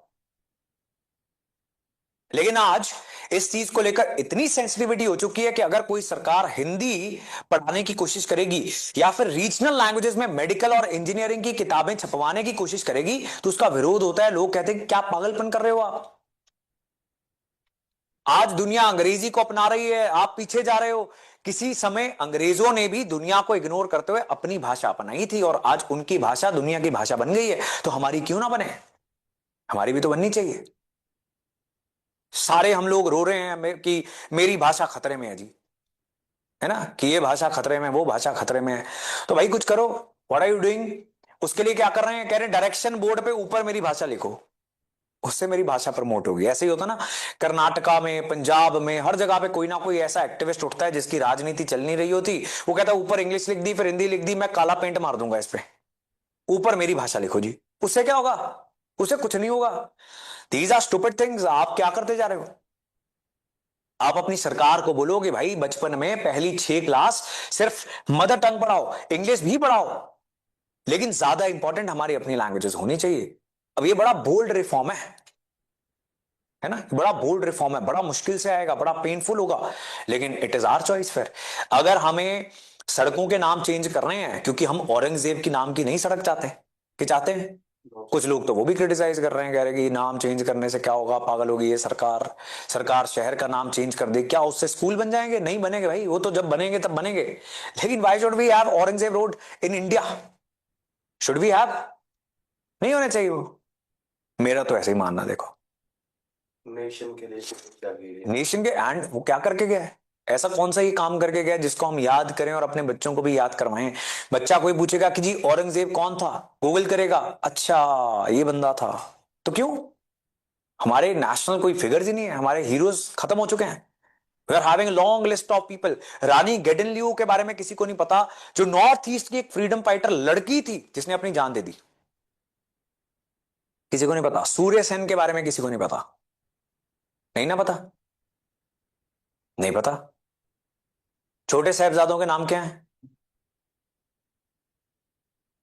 पापा अजीत सिंह जी, पापा जुरार सिंह जी, पापा जोरावर सिंह जी, पापा फतेह सिंह जी। हाँ, मतलब मैंने क्या पाया है कि ये 90% बच्चों को नहीं पता होता। 90% बच्चों को नहीं पता होता, नहीं ना पता। क्यों? और अब भारत सरकार ने क्या किया? वीर बाल दिवस, इसका भी क्रिटिसिज्म हो रहा है। पता आपको what is the basis? The basis is कि हम उनको बाबा फतेह सिंह जी कहते हैं, तो भारत सरकार ने वीर बाल क्यों कहा? तो ये भारत सरकार की इंटेंशन है हमें खत्म कर, हमारा वजूद खत्म कर देनी है। कोई सेंस बन रही है? आप भारत सरकार को बोलो कि आपने ये गलती की है, आपको इस बात के बारे में नहीं पता होगा तो यहां पर इस शब्द में चेंज कर लो, इससे वजूद थोड़ी खत्म हो जाएगा। वजूद खत्म करना होता तो वो कहते हैं कि फिर ऐसा करते हैं कि क्रिसमस मनाते हैं सारे देश के अंदर, तो मन ही रहा था, मन रहा था ना, मतलब लुक एट, हर चीज का क्रिटिसिज्म होता है। लोग कहते हैं कि ये जरूरत क्यों है। हम कहते हैं, हम कहेंगे कि हमारा कल्चर, हमारा पास्ट इंपॉर्टेंट है, हमारी आने वाली पीढ़ियों को उसके बारे में पता होना चाहिए। हम किसी ऐसे देश से नहीं आ रहे जिसका पीछे कोई वजूद नहीं था, अस्तित्व नहीं था। वो होता है ना कि खानदानी बंदा है, कहते कि नहीं, खानदानी बंदे का मतलब क्या होता है कि इसका कुछ पिछोकड़ है कि नहीं है, हमारा कुछ है कि नहीं है। हमारा तो बहुत अच्छा है, हम तो सिविलाइजेशन थे, हड़प्पन सिविलाइजेशन के दौर में, वहां से हमारी हिस्ट्री स्टार्ट हो रही है। And we do not want to recall our history, that is crazy, that is stupid, right? So it is important for us to have our heroes on the roads, on the boards, everywhere. और अपनी languages को भी तो हमें promote करना चाहिए कि नहीं करना चाहिए? बिल्कुल करना चाहिए, ठीक बात है जी। अब सरकारों को भी, अब फॉर एग्जांपल कहते हैं कि जी दिलजीत दोसांझ, यो हनी सिंह ने ये कर दिया, वो कर दिया, ठीक है, वो तो कर दिया, गाने गाते हैं, खराब गा देते हैं बीच में, लेकिन उनसे इंस्पायर होके क्या लोग गोवा में भी पार्टी करते हुए पंजाबी बोलते हैं? बोलते हैं। बेंगलुरु के अंदर भी कुछ लोग पंजाबी बोलते हैं, बोलते हैं। क्या वो इंटरनेट पे सर्च करते हैं कि इसका मतलब क्या होता है? करते हैं, राइट? उनको चार चीजें तो पता लगी उस लैंग्वेज के बारे में। 1000 में से कोई एक बंदा होगा कि and that person will say कि यार I am in love with this language, I want to learn this language, how to learn this language, है ना, यूट्यूब पे जाएगा और सीखेगा। ऐसे होता है, ऐसे तो होता है। अब ये तो कल्चरल एम्बेसडर्स हैं। आप मिडिल ईस्ट में चले जाओगे, जिसने कोई मूवी नहीं देखी होती, उसने मूवी देखी होती है वो खुदा गवाह, क्योंकि मुस्लिम कंट्री थी ना, उसमें एक मुस्लिम करेक्टर था जो बहुत ग्लोरीफाई किया गया था, वो सारे बॉलीवुड ने देखी हुई है। अब वो बॉलीवुड पिक्चरों के पीछे पड़ गई सारी दुनिया, तो क्या सीख रही है वो? हिंदी सीख रही है। They don't have a problem, we have a problem. Is it clear जी? हम क्या पढ़ रहे हैं, कौन सा सब्जेक्ट पढ़ रहे हैं, भूल गए हैं, पोस्ट इंडिपेंडेंस हिस्ट्री पढ़ रहे हैं, ठीक है। साथ में आपने सोसाइटी के क्वेश्चंस भी देखने हैं, सोसाइटी के क्वेश्चंस, आर्ट एंड आर्किटेक्चर के भी क्वेश्चंस देखने हैं, ठीक है। हमें इन सब सारी सारी चीजों के साथ जुड़ना पड़ेगा, जुड़ना पड़ेगा, सिर्फ पढ़ना नहीं पड़ेगा। हमारी लैंग्वेजेस, हमारा आर्ट, हमारा आर्किटेक्चर, हमारे स्कल्पचर, हमारी मूर्तियां, हमारे मंदिर, ये सब हमारा कल्चर है। हम पढ़ते हैं किस तरीके से कि यार कितना सारा कुछ कौन याद करेगा, पनिशमेंट मिल गई है ना। We should not be having that sort of feeling. And ये इंटरव्यू में जज हो जाती है फीलिंग, ये जज हो जाती है, आपके आंसर्स में भी हो जाती है कि ये बंदा तो राष्ट्रभक्ति से भरा हुआ है, तो आईपीएस आईएएस किसको बनना चाहिए? इसको बनना चाहिए, है ना। अगर इस भावना के साथ वो लोग जो ऑलरेडी सरकार में रहे हैं वो रिलेट कर गए, जिनमें से कोई ना कोई आर्मी के ऑफिसर भी वहां पे होंगे ही इंटरव्यू के पैनल में, तो वो तो आपको 10-10 नंबर एक्स्ट्रा मारेंगे। तू भाई किसी तरीके चल, तू सरकार में आ। I you getting my point? So you will have to get connected to this feeling, you have to live the preparation, not only study books. वो तो इजीएस्ट चीज है। ये बात समझ गए आप? नहीं समझे? That was about the language debate. अब आप देखो अपनी बुक के अंदर, देखो जरा कौन कौन से चैप्टर्स आप अब पढ़ सकते हो till next Saturday. Along with that आपको क्या करना होता है, आपके पास अगर दिन के अंदर फ्री टाइम है, सो एनसीईआरटीज आपको रीड करनी स्टार्ट कर देनी है। बहुत सारी एनसीईआरटीज होंगी जो आपने नहीं पढ़ी होंगी, एंड आई एम श्योर आप सबके पास टाइम भी होगा बड़ा सारा। For example India and contemporary world पढ़ी है किसी ने? India and contemporary world, 12th में होती थी सर बुक। हाँ वो पढ़नी है, पार्ट 1 पार्ट 2, राइट। 12th में आई थिंक पार्ट 2 थी, India and contemporary world. Political की थी सर। तो आपका आपका शेड्यूल कैसा दिखेगा? आपका शेड्यूल कुछ इस प्रकार दिखना चाहिए कि न्यूज़पेपर क्लास लगाई, न्यूज़पेपर पढ़ा, मंथली करंट अफेयर क्लास लगाई, उसके बाद सब्जेक्ट की क्लास लगाई, सब्जेक्ट की पढ़ाई की, और जितना टाइम आपके पास फ्री मिला उसमें आपने उठा के एनसीईआरटी बड़े ही ध्यान से पढ़ी। एनसीईआरटी को सबसे इंपॉर्टेंट, वैसे तो हर चीज बड़ी इंपॉर्टेंट है, अगर आप इनमें से कोई एक चीज भी स्किप कर रहे हो तो मतलब आपकी गाड़ी में 4 टायर चाहिए, एक नहीं है तो 3 टायर से आप जहां पहुंचोगे आप खुद इमेजिन कर सकते हो। आज मैंने ये बता दिया, अगर आप फिर भी अपनी कोई स्ट्रैटेजी का पालन करना चाहो, वो हमारी स्ट्रैटेजी नहीं है, वो आपकी है, ठीक है। This is my, you can also choose yours, आप अपनी भी बना सकते हो स्ट्रैटेजी, लेकिन उसकी जिम्मेदारी भी किसकी होगी? अपनी होगी। फिर अपनी अपनी स्ट्रैटेजी, अपनी अपनी जिम्मेदारी। अब देखो जी, एक तो India and the contemporary world मैंने आपको बता दिया, वो पढ़ लोगे तो अर्जुन देव की ओल्ड एनसीईआरटी वर्ल्ड हिस्ट्री की पढ़ लेना।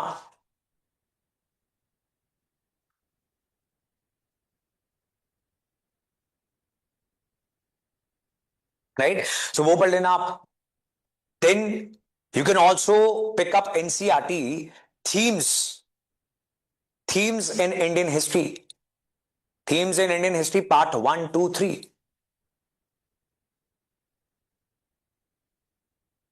मतलब करने के लिए बहुत कुछ है, मैं बताता ही जाऊंगा आपको, आप करते जाओ। I keep telling you. Ritesh, ये दो बुक, ये तो अभी अभी खुली लग रही है। हैं? नहीं सर, परसों कल पढ़ाई करी, अरे करी थी पे। अभी एक सेट लिया है। अच्छा, और देखो, फिजूल के पैसे खर्चने नहीं है। एनसीईआरटीज अगर ऑनलाइन लैपटॉप के ऊपर पढ़ सकते हो, सारी एनसीईआरटीज जो हैं एनसीईआरटी की वेबसाइट के ऊपर भी पढ़ी हुई हैं। अगर आपसे बिल्कुल नहीं पढ़ा जाता, वैसे तो मैं बड़ा एक समर्थक हूं कि चेंजिंग टेक्नोलॉजी के साथ आपको टेक्नोलॉजी का पार्ट बन जाना चाहिए। अगर नहीं पढ़ा जाता तो आपको लेनी है तो एनसीईआरटी लेनी है, क्योंकि अर्जुन देव की एक किताब भी है।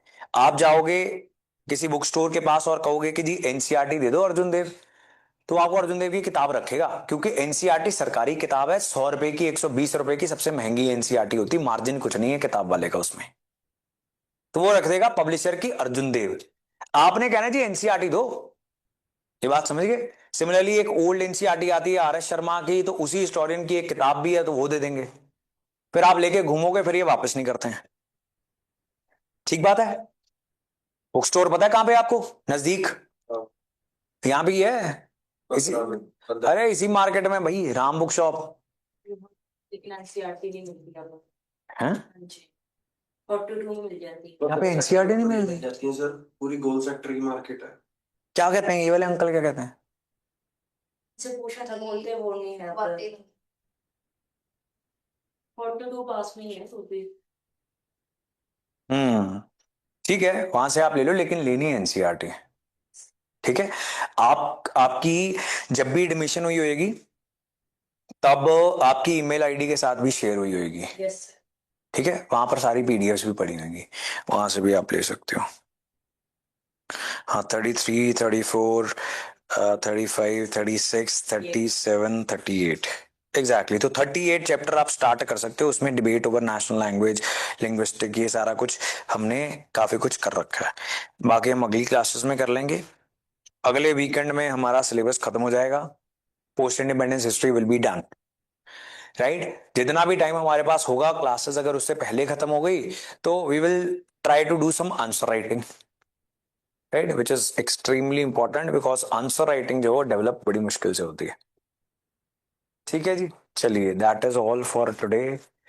मिलेंगे न्यूज़पेपर क्लासेस में।